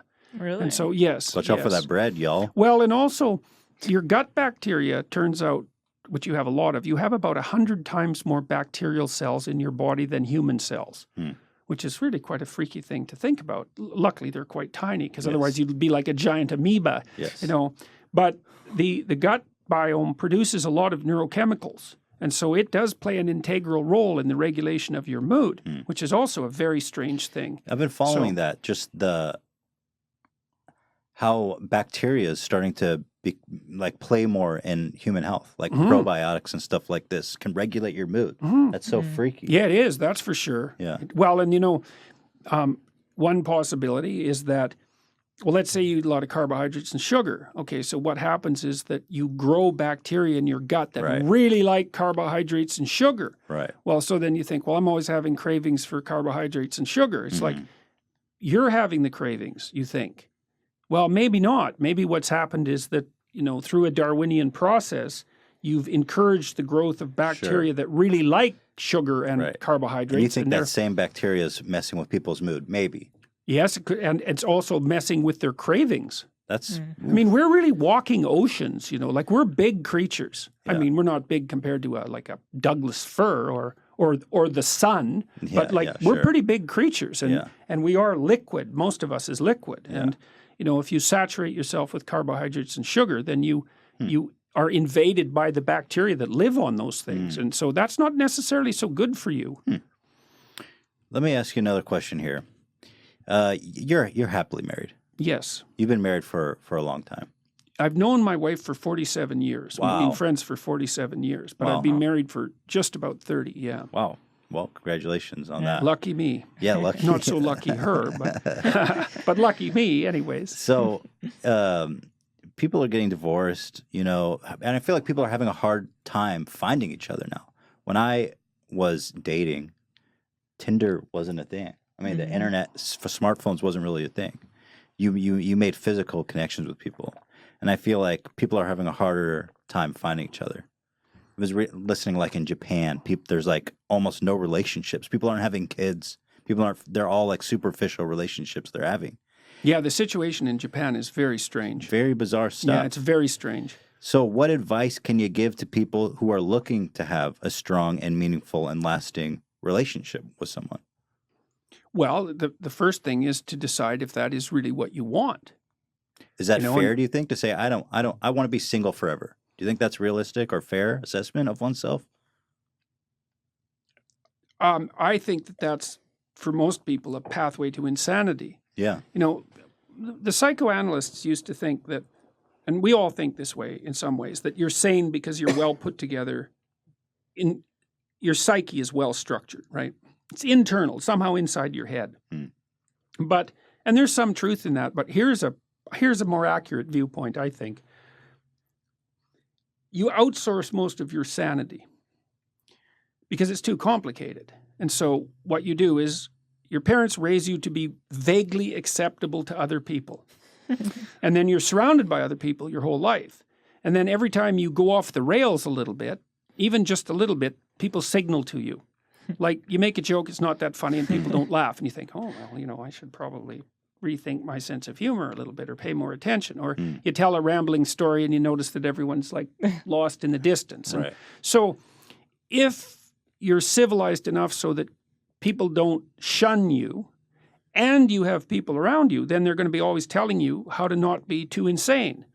Well, if you're alone, you drift. Right. You drift, and you'll drift in the direction of your biggest weakness. And so, there are some people, maybe they're introverted and disagreeable. They're not cut out for a lot of social contact. But we're social animals, man, right to the core. Sure. And it's a suboptimal solution for the vast majority of people. I think that people are having a harder time finding, like, let's call them more permanent relationships, is because it's become increasingly easy to have fleeting, casual sexual relationships. I mean, Tinder is a revolution, right? It's a revolution in sexual behavior, and it's certainly not obvious that it's Is it a social thing? Is it just technology? Is this what people want to be doing? Because you think the it's fleeting, easier, in some ways, but the technology has enabled this fleeting sexual activity. Definitely. Okay. Definitely. And that's, but we don't want to underestimate how radical a technology that is. That's especially for men. I do feel that deep down that all these people, men and women alike, are always longing for something more meaningful. Well, I think that that's generally the case. I mean,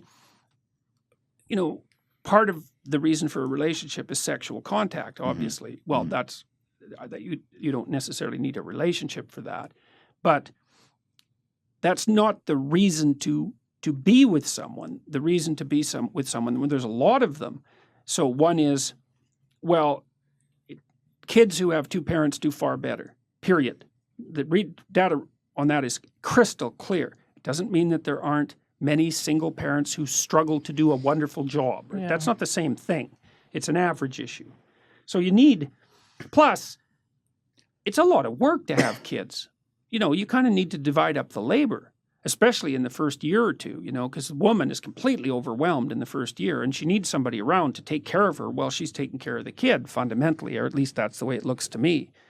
So there's that. You need the stable basis for children, and it takes them a long time to mature, and they need to learn that relationships are trustworthy, right? So there's utility and stability there. But then also, you kind of want to tangle your life together with someone, because you have someone it's like two ropes that are tangled together. It's stronger, especially during times of weakness. And you have two brains instead of one, and that actually turns out to be really helpful when things are complicated. And it builds a solidity into your life and and a reality into your life to have someone who's along with you on this very long voyage.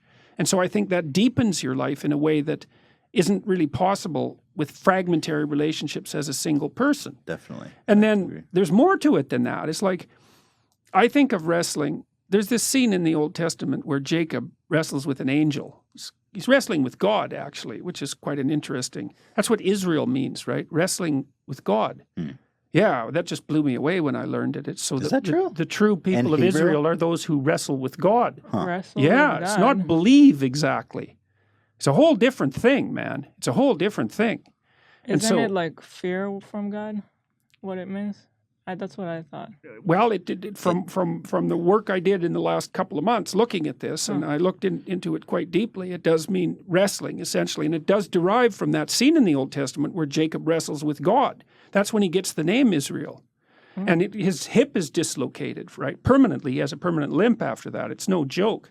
But I think of marriage the same way. Like people think, well, they lived happily ever after. It's like, that's not what you want in a marriage. Yeah. You want someone to contend with, you know, because you learn through that wrestling, you know, like you learn where you're an idiot and where you should stop being and vice versa. Yeah. So that's the spiritual aspect of marriage. It's the fact that you have to contend with someone under all sorts of circumstances, theoretically is what would you say? It's a manner of promoting psychological, or you could say spiritual growth. And it's genuine. You know, that's why marriage is a sacrament in most human communities, right? It's stamped both by the state and by the sacred authorities, because it's not just a physiological union. That's what animals do. And I mean, there's nothing wrong with the physiological union, but it has to be placed in the context of everything else a human being is. And I do think it's dreadful for people not to have that. And do you think it's become harder for people to have meaningful, lasting relationships, or has it always been this hard? I feel like I thank God that I'm not dating now, because I feel like it seems like it's miserable out there right now. Well, it's hard to try to meet people. It is hard although, you know, it's easier to meet people because there's more ways of meeting them. Right. But the ways of meeting them are more shallow. In my clinical practice, I would say that the rise of the internet dating option has actually overall been good for people who are looking for a partner. Now, there is some speculation and some evidence that it lowers the transaction price of separation and divorce. You know, because one of the reasons you don't separate or you don't get divorced is like, well, you're going to find someone else. And if it's easier to find someone else, then perhaps you're more tempted to sever the relationship. So maybe you lose in one place where you gain in the other. But I think there are different kinds of hard that it is. You know, it's hard for couples to figure out how to manage two careers. It's hard for women to figure out how to get educated and get their career launched at the same time that they're finding a partner and having kids. Because women have this tight time frame, you know. I mean, they've got to get a lot done by the time they're mid-30s for sure. And so it's not much time, you know. It's like 15 years really from the time you're an adult. You better get at it. It's not very long. Right. So I think there are new challenges that have arisen that weren't there for previous generations. But previous generations had it hard in other ways. That's very true, yeah. Like dying like they at died. 50. Yeah. Or in childbirth, for example. I feel like people also need to like understand how to make a relationship work. Like it's not just magic. You need to kind of put in the work to make it work. It's hard. You need it's to challenging. put in effort and compromise a lot of times on, like if you live by yourself, you can do everything the way you would want. Yeah. If you live with someone else, then there's compromises to make. Yes. But in the long picture, it's better for you. Well, that's it. That's it. There's sacrifices to be made in the short term. Yeah. You know, and I mean, people have to. The effort issue is like, well, when you're in love with someone, you're going to organize your schedule and make them a priority. And, you know, that's in some ways a fleeting state, although it's not necessarily as fleeting as people think it is, but whatever. It's obviously a priority. And then you get married and, you know, you kind of get accustomed to having each other around, and then everything else is more important and the relationship drifts to the bottom. And then people get dissatisfied and they start looking for excitement and adventure otherwise. Well, you can't do that. You have to prioritize the relationship. Like my observation clinically has been for a couple to maintain their relationship without it deteriorating, they have to spend 90 minutes a week together talking about their lives, about how the house is run, about what they've all been doing to keep their stories caught up, right? That's not really even that much. No, it's not. It's not. It's not that much. Yeah.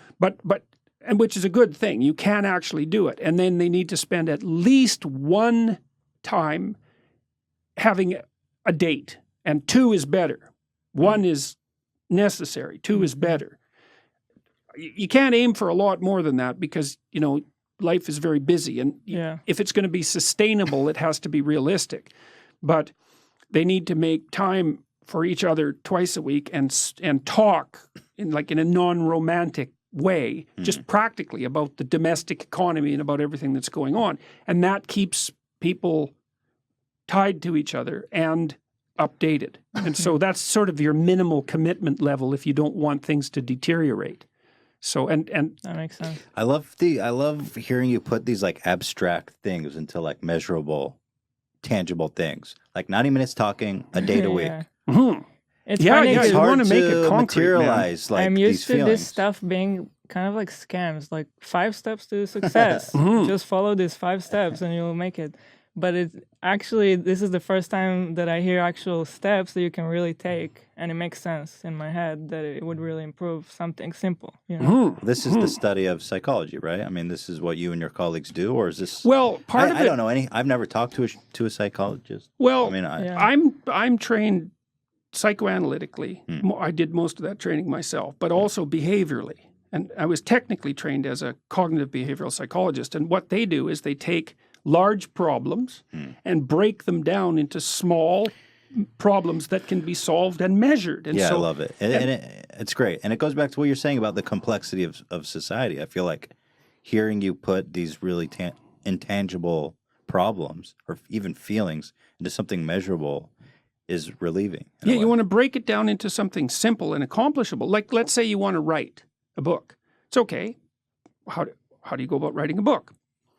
Well, the first thing you do is decide how much time you can steal of your own and get away with it on a regular basis. And you might think, well, I'll wait till I have 8 hours of unbroken time and I'll sit down and write. It's like, no, you won't. First of all, you're never going to have 8 hours of unbroken time. That's never going to happen, especially as you get older and take on more responsibilities. And you don't have the discipline for that anyway. So that's not going to happen. It's like, you want to write a book? Start by stealing half an hour a day. Make it religious. Sit there for half an hour. Even if you don't write anything, you should be able to get at least a sentence or 2 out. Well, let's say you write half a paragraph a day. Okay, so then we can do the arithmetic. So that's a paragraph every 2 days or 3 paragraphs a week. So let's call that a page. Well, in a year, you've got 50 pages. All right, well, that's not bad. It's a quarter of a book, you know. And maybe once you've mastered the half an hour, you can extend it to an hour, you know. You're not going to get much past 90 minutes because your time isn't exactly your own. Other people are taking it all the time, especially if you're productive. You have to fight like a junkyard dog to get your own time. But so one of the things you can do is that if you have an aim of some sort, you want to break it down to what's necessary in the day and then iterate that. And the other thing I tell my clients, for example, is like we also have a bad idea about what's important in our lives.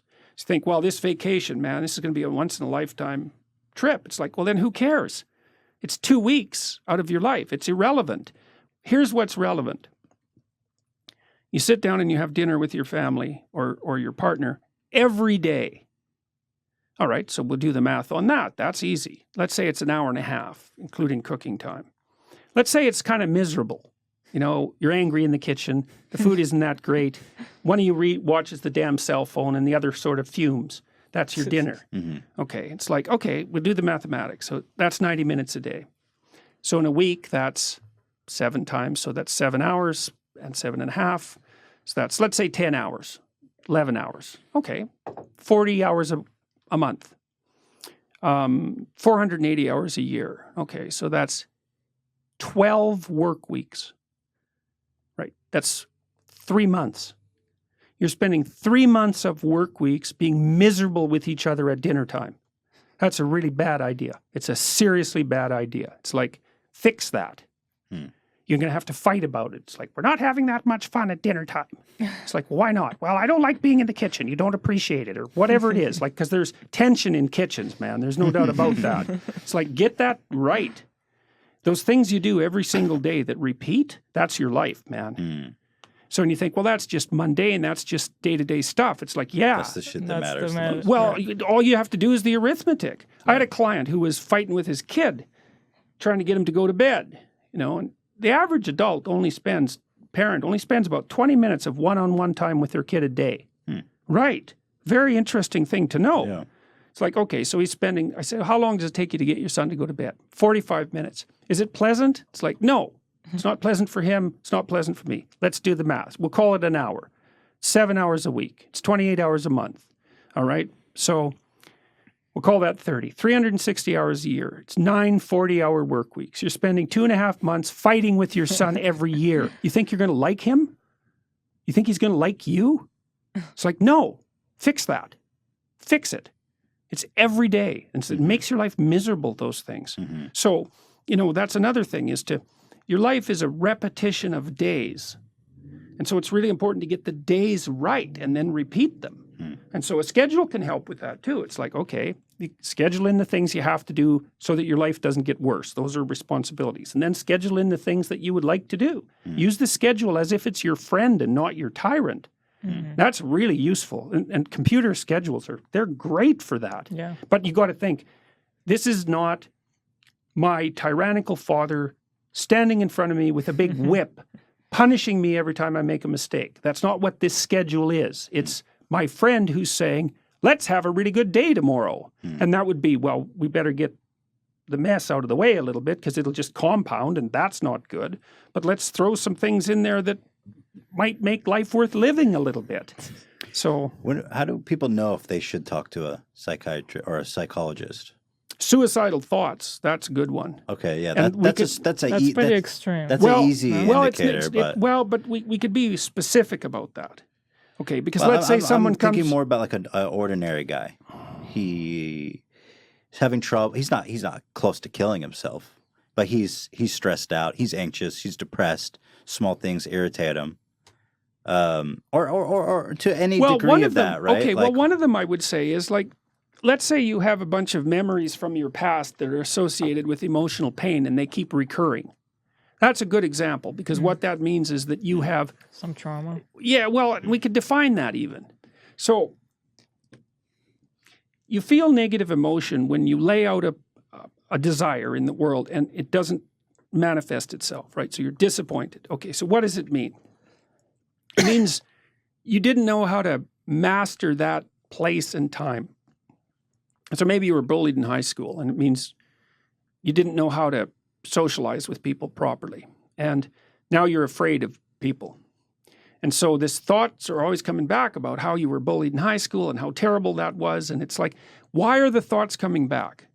And the reason is that the systems that produce anxiety are regarding your inability as a threat. They're saying, there's a threat, there's a threat, there's a threat. You don't know how to deal with people. There's a threat. And it's never going to go away because it's an alarm system. It's trying to tell you about threats. And so then what you have to do, and you can do this with a therapist, is to figure out, okay, how did all that bullying come about? What, if anything, did I do to make myself vulnerable, or what situation made me vulnerable? How should I interpret that and then change my perceptions and actions so that that isn't likely to happen in the future ever again? And then that'll go away because people think the purpose of memory is to represent the past. That's wrong. The purpose of memory is to stop you from doing the same stupid things over and over. Right. So, yeah, well, of course, right? Why remember the past? So the future is better. That's why. And so if you have a lot of things if you're living in the past and you're plagued by things, then you're stuck back there in some ways. You haven't mined the experience for everything that it could teach you. And so it's when you have a bad experience, your body reacts first. And then your emotions react. And then you think about it. But sometimes it never gets past your body or your emotions. It never gets processed past then. You're molested as a kid. It's like, how the hell are you going to think about that when you're a kid? Your uncle sexually molests you. It's like this person who I'm supposed to trust, who's an adult, which I will be at some point, has done this terrible thing that I don't understand that I have to keep secret. You think you're going to think about that when you're 4? You can't even think about that when you're 30. So it's like stuck as an experience of terror. It's stuck there. And then maybe, you're 25 or 26 and you're kind of plagued by this. You got to go back and you got to think, okay, it's a terrible thing because you need to develop a philosophy of evil to deal with something like that. It's like people are malevolent. Right. And so are you. And that's a rough thing to learn, but you better learn it because you'll be able to orient yourself in the world properly then, even though it's terrifying. So, is there a way for people with trauma like that? A lot of people can't afford a therapist. It's a luxury. Yeah. Is it possible for people to work through these things on their own? Oh, well, this system that I told you about, the Future Authoring Program, is part of a package. We built this, I'm talking about this because we built this thing precisely for that reason, because we were thinking, my partner is a professor at McGill University and a former student of mine who has an engineering degree from MIT and a PhD from Harvard. We've been working on this stuff a long time. So there's a past authoring program that's part of this. And so what it does is ask you to break your life up into 6 periods, epochs, and then to write out the most powerful emotional experiences that you had during those times, positive or negative. And then if they're negative, to do a causal analysis. It's like, okay, you had this bad experience. You're still carrying some weight from that. Why did it happen? Well, I was 4, I was little, the 6-year-olds were beating me up. It's like, okay, you're not 4 anymore. The 6-year-olds aren't around after you. It's probably not relevant anymore. Because it'll ask you that too. You can do an awful lot by writing down what happened to you and thinking it through. And it's inexpensive, right? The program it's nominally, it has a nominal price fundamentally. And so there's good evidence that doing that kind of writing can free you up. And it's partly because like, let's say your uncle molests you. Okay, what does that mean? Exactly. What does it signify about the nature of humanity and about the nature of the world? Well, it's something unspeakably terrible. So you don't speak of it. And so it's everything. It's horror, like it's unspeakable horror. Then you write about it. It's like, well, I'm no longer a little kid. Okay, it's not that. I'm no longer defenseless. It's not that. Well, people can be malevolent, but everyone isn't that way. It's not that. And you trim it down until it's still awful, right? It's still a bitter poison pill, but it's little and pointed instead of huge and amorphous. And you may find that you can tolerate that, because people are pretty damn tough, but you can't tolerate in its amorphous form.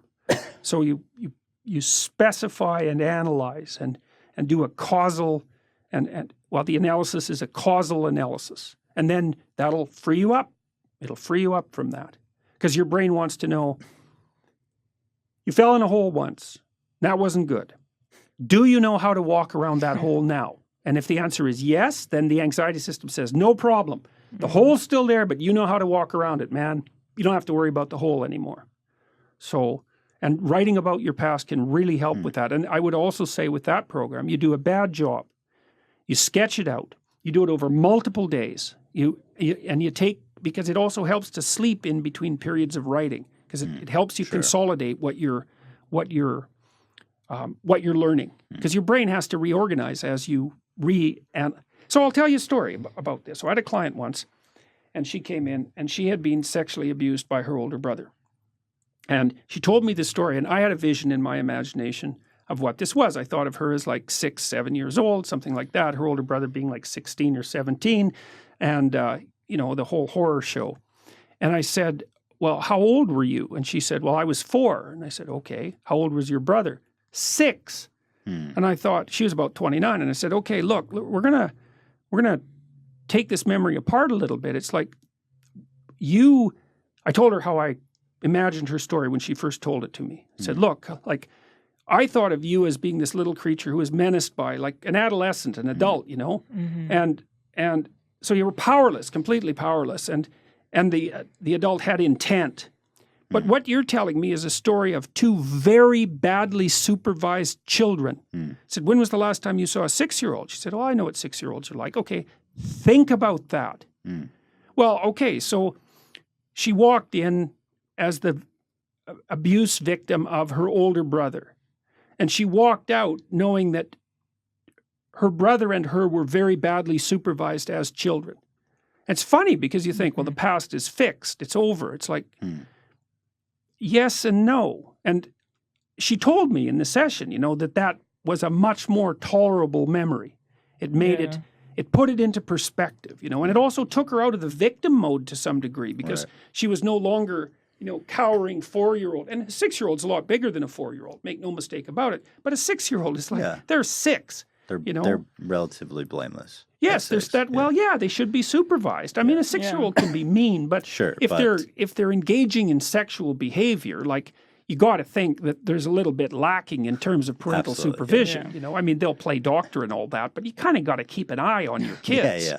Do you, with your training, do you just see mental illness everywhere? Do you just can you help just diagnosing people?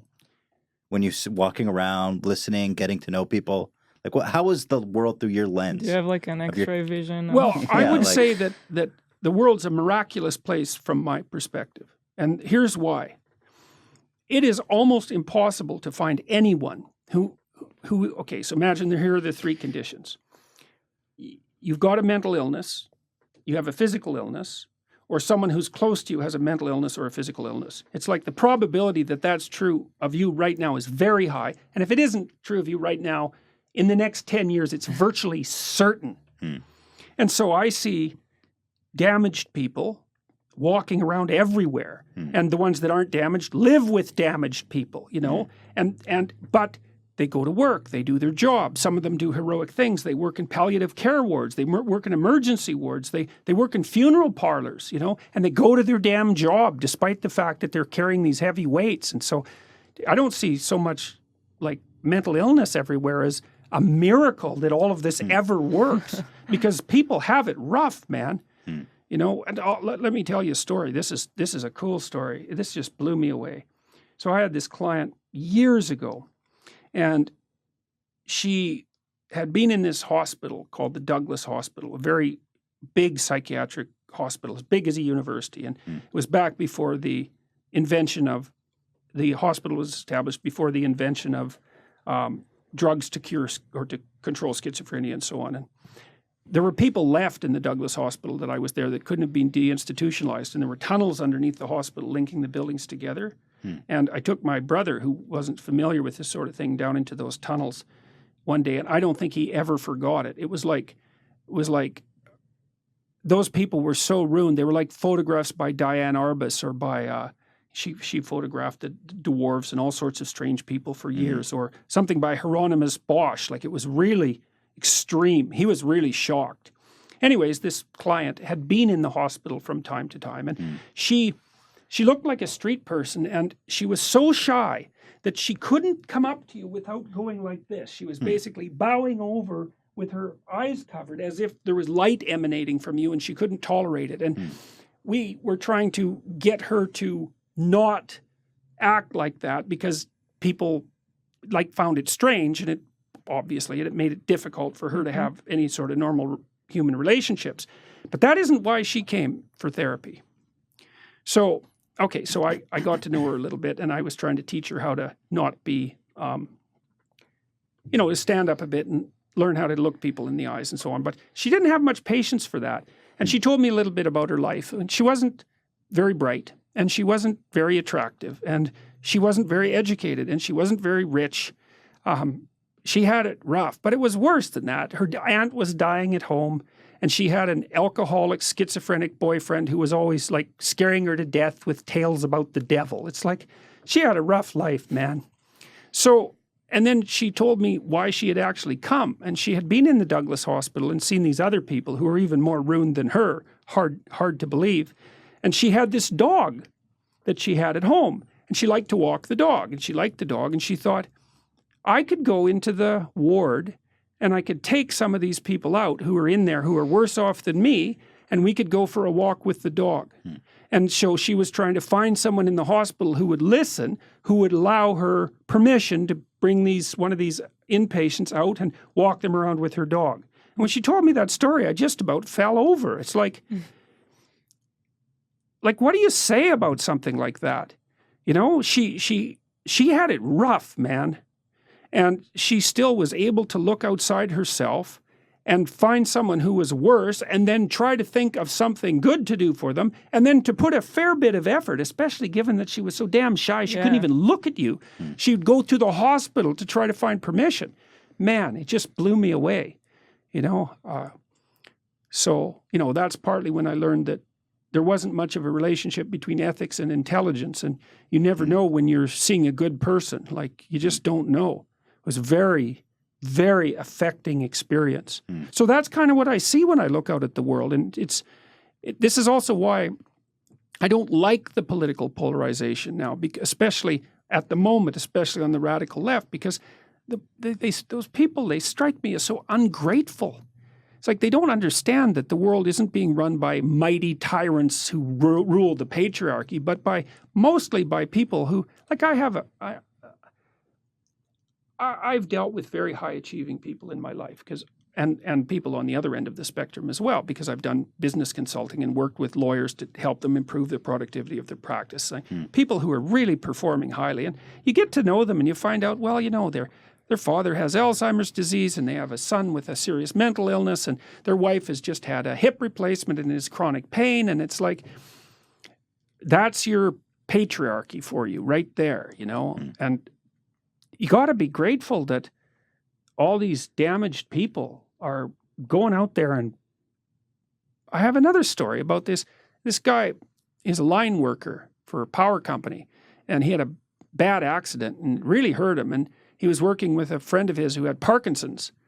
And like, they were both hurt enough so they couldn't do their job singly, but they would climb up the poles together, and one of them could do what the other one couldn't, and so they could work. It's like, really, you're going out there. That's a rough job in Canada. It's bloody cold up there, you know. And despite the fact that they were half ruined, you know, they went to work and they kept the damn power on. Yeah. And it's like, that's what I see when I look at the world. So, well, on that inspiring note, that was uplifting. I want to keep you here too long. I want to end on a nice note. But I'll ask you one more question. Sure. I thought it was interesting. Something one of the fans had posted. What's one piece of advice that you would have given your 16-year-old self?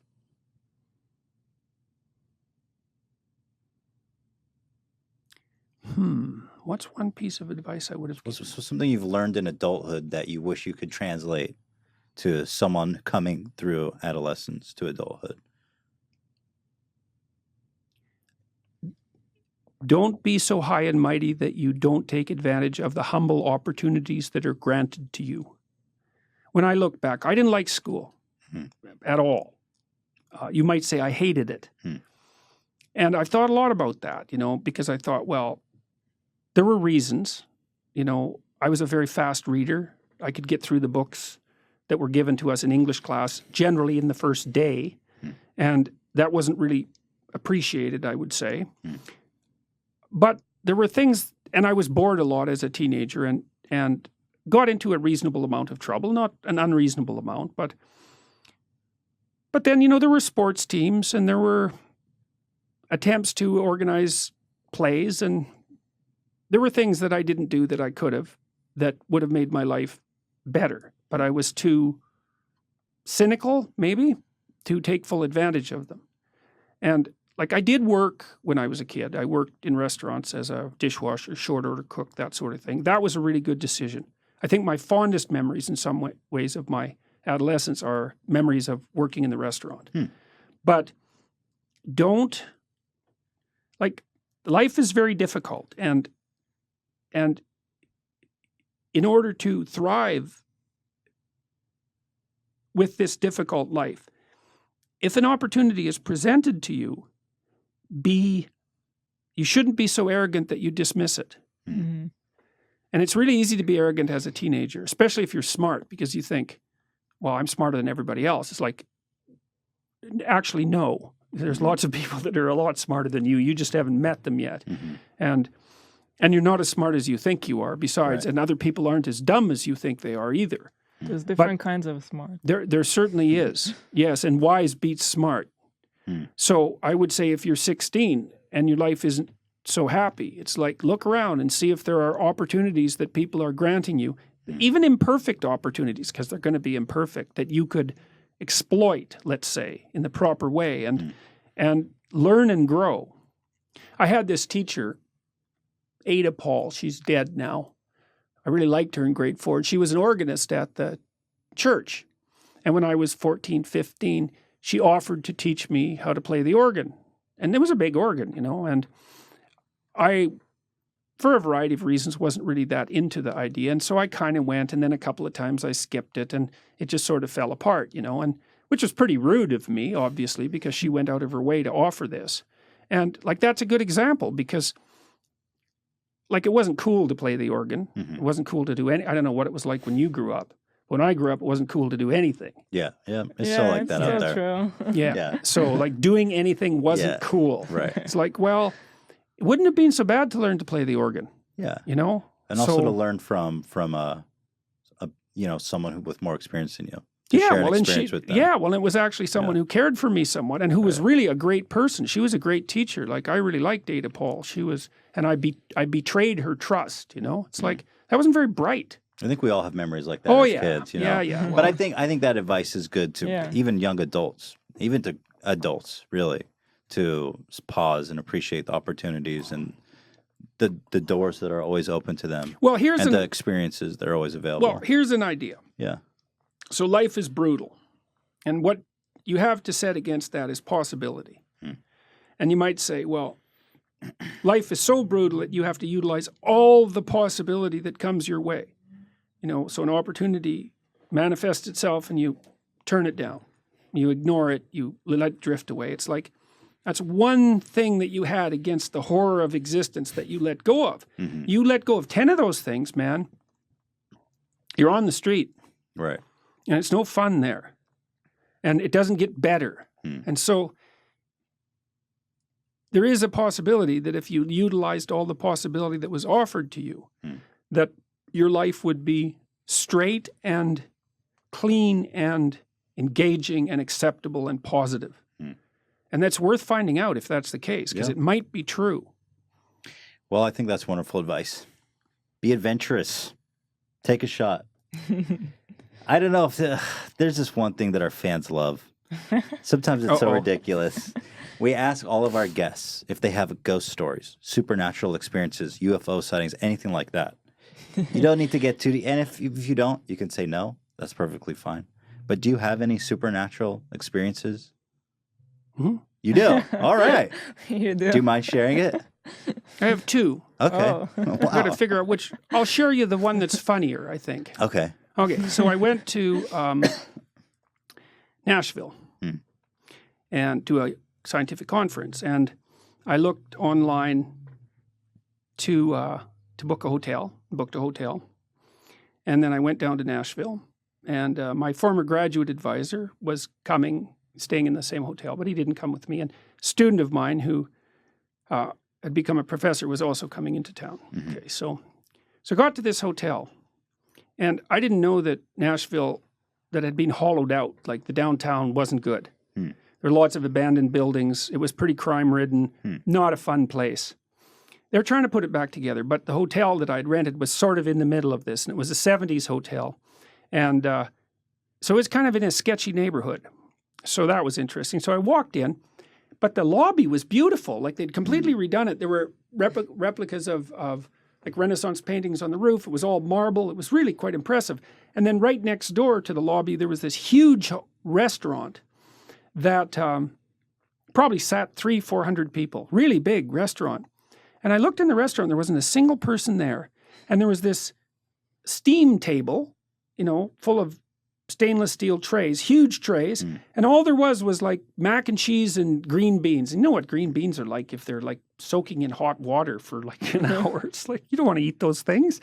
So that's all there was. And I thought, that's kind of weird.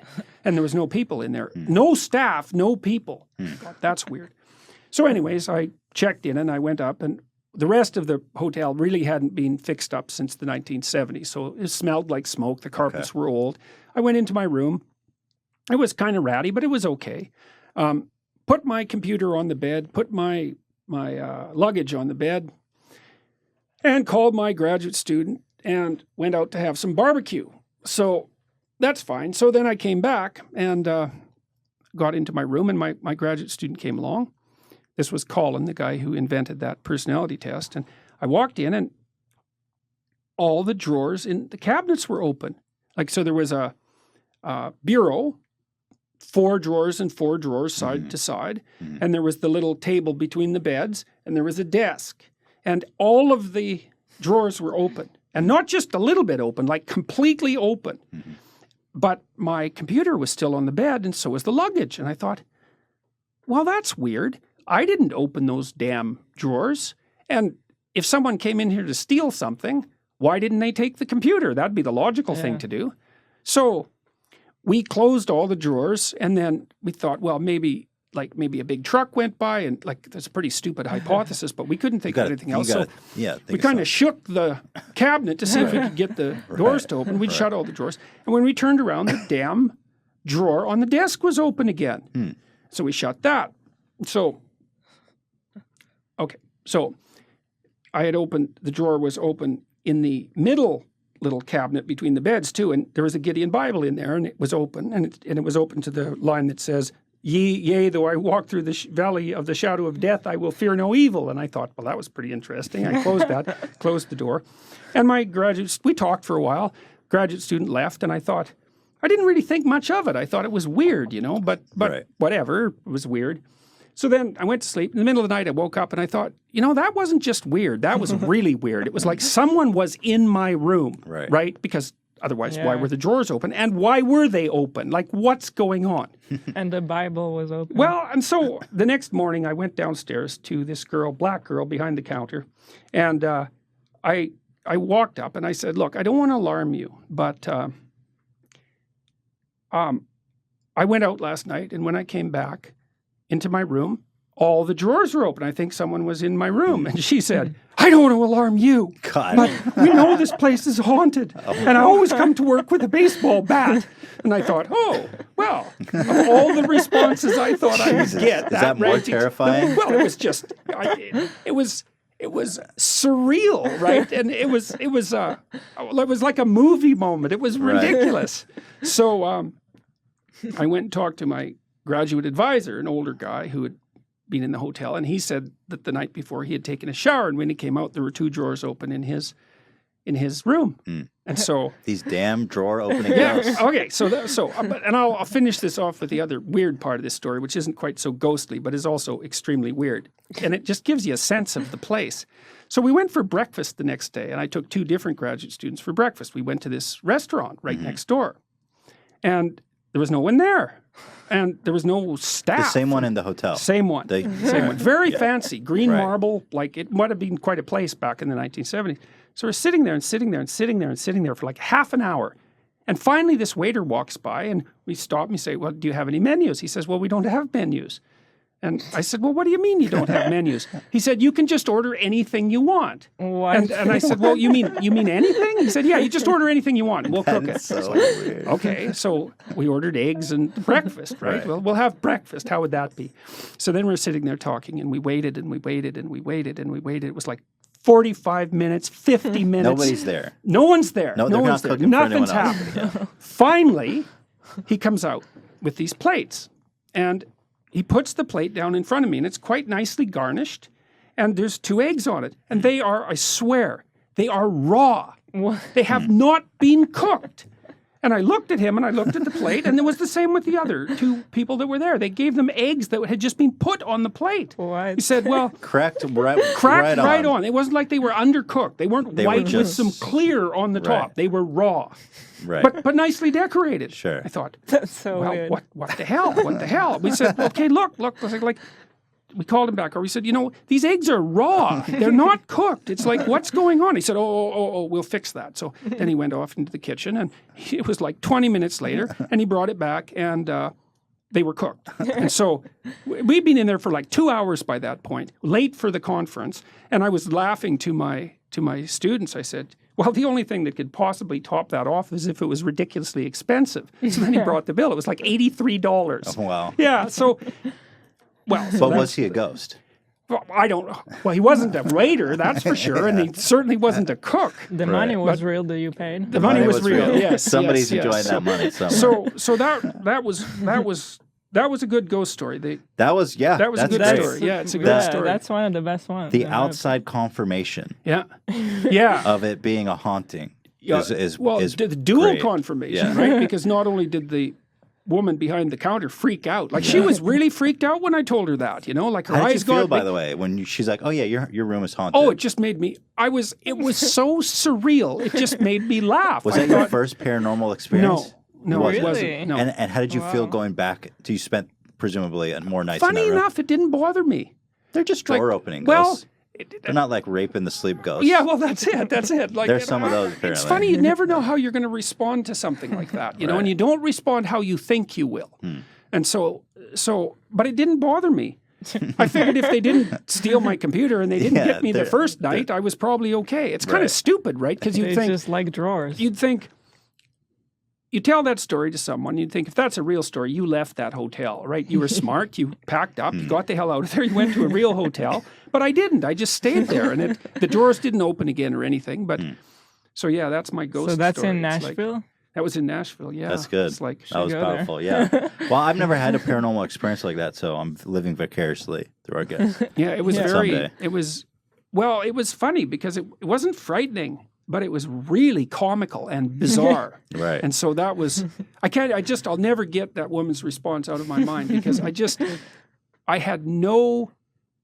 I would have bet $10,000 against that response. reaction. Right. She'd say, "Oh, sir, we'll check it out. The security will check it out." Right. But no. She was like, her eyes Maybe it got was her. big. Maybe it was her in your room. Maybe. But She's she like, didn't "Oh, hit. ghosts." She didn't hit me with the bat. Yeah. So that's a good Thankfully, thing. yeah. And the bat, I love that. It's like, what are you going to do? Hit a ghost with a bat? Right. Like what? Maybe she meant like a flapping bat or something. Right. But it was ridiculous. I'll hit the ghost with the bat, and that'll fix him. Yeah, whatever it takes. Yeah. Like you said, it's interesting. She still goes to work with a Yeah. bat. Right. Life is tough out You'd there. think It ties life back is- in. You Life is rough. actually think it's haunted. Find a Yeah. new gig. Find a new job. Yeah, that's the thing. Yeah. Don't bring a bat. Yeah. All right. Bring a Bible at least. Yeah, bring a you can hit him Bible, with that's the better. Bible. Yeah. It's funny. Well, thanks for joining Yeah. us. It was Thanks a for the joy, invitation. a privilege, a pleasure. Yeah. And hope you guys enjoyed the ride. Would you like to talk about the program in the book one more The time new for book? the Okay, you viewers, and have- we'll put up Well, a graphic on the I screen. can tell you two things. Is I have a new book coming out in January. It's called 12 Rules for Life, An Antidote to Chaos.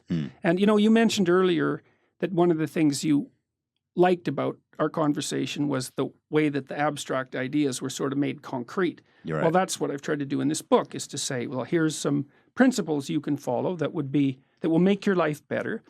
And then I say philosophically why the principles are important, but also make them into something really practical and focal. So that's what the book's about. And it's called An Antidote to Chaos because you order your life with moral principles. And one of them is like, treat yourself as if you're someone that you're trying to help.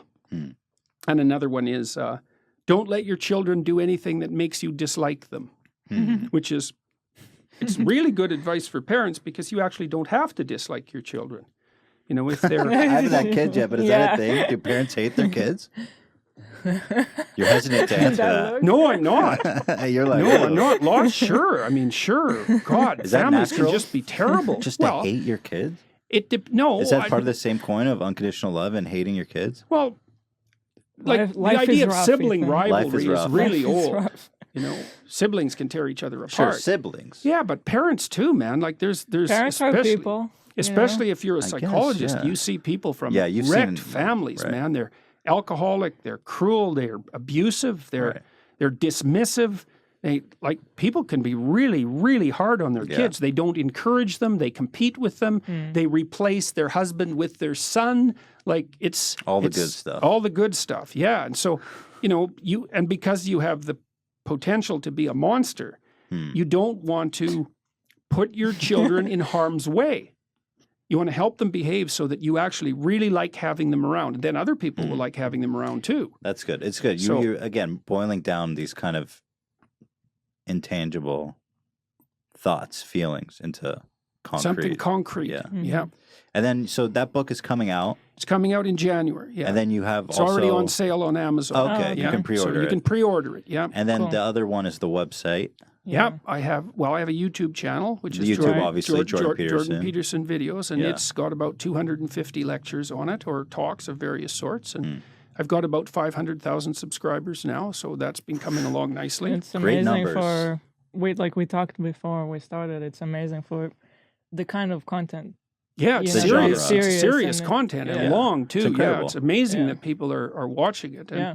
you know, I started this series a while back, which is now 13 episodes, so to speak, on the psychological significance of the biblical stories, and that's been ridiculously popular. Mm-hmm. Strangely enough, like I've been renting a theater in Toronto, and it sells out, and it's full of men. It's like men don't go to church. Like Right. this isn't church, you know, but it's really, it's weird. But it's associated with this message of, well, two things is like three, let's say. Aim at the highest good that you can conceive of. That's what you should be doing with your life. So that's what Geppetto does in the movie Pinocchio, you know, when he looks on a star and he wishes that his son can transform into a real human being. It's he lifts his eyes up above the horizon and looks to the highest thing he can conceive of. And so that's what that represents. And that's what you should do with your life. And you should work to make things better, and you should try not to lie. And you should accept the responsibility for making things better. And so that's basically what I've been lecturing about, you know, much more broadly and deeply than that. But that's a hugely resonating message with young people. It's so cool. Well, I think it's a bit of a unfortunate that the rep you get is just this anti-social justice warrior, anti-feminist figure, when I actually see a lot of the stuff you're doing is really helping people, and it's way beyond that. So guys out there looking to learn something, improve your situation, check out Jordan on YouTube. The book is coming out. Yeah. And the website one more time. There's two of them. One's called understandmyself.com. Yeah. And that's where the personality test is. You have to answer 100 questions. You can do that 15 minutes or so it doesn't take a lot of time. The other one is self-authoring, and that's where you can write about your past. That's one module. You can write about your faults and your virtues in the present. That's another module, and you can make a future plan. That's harder. It takes a fair bit of thinking, and the more you think and write, the better it works. But I would still say, don't get perfectionistic about it and do it over many days. And it will definitely, unless you've got your life planned out and you're really directed and you're all, you know, put together, you know where you're headed, that's a different thing. But if you're still haunted by your past and unsure about your future and nihilistic and that sort of thing, it's like, this will help you. And it's cheap. Like it's way less expensive than therapy. It's way less time consuming. And we know it works. Like we've tested it on several thousand people now, and it has a very positive effect. Cool. So Great. like, Guys, once again, thank you. Yeah. Hope you guys Thank had a good time. Tune in next Friday, with our guest. Hila's going to be our guest. I'm going to interview her. We're going to try to get a little weird with it. See what happens. is he going to find out things about you that he doesn't know? I'm going to put a private eye on her. Already knows everything. Oh, Probably But not. we'll but see. Maybe. Yeah, actually, I might. That should be my objective, right? you could Right. find out what she thinks you could improve. There you go. Yeah, although she might let you know about that now and she then. doesn't hesitate. She frankly Yeah, does she that does thing. tell you that. I'd be like, Hila, can you please not? I get that enough now. Anyway, great time. Yeah. Thank you. See you guys next week.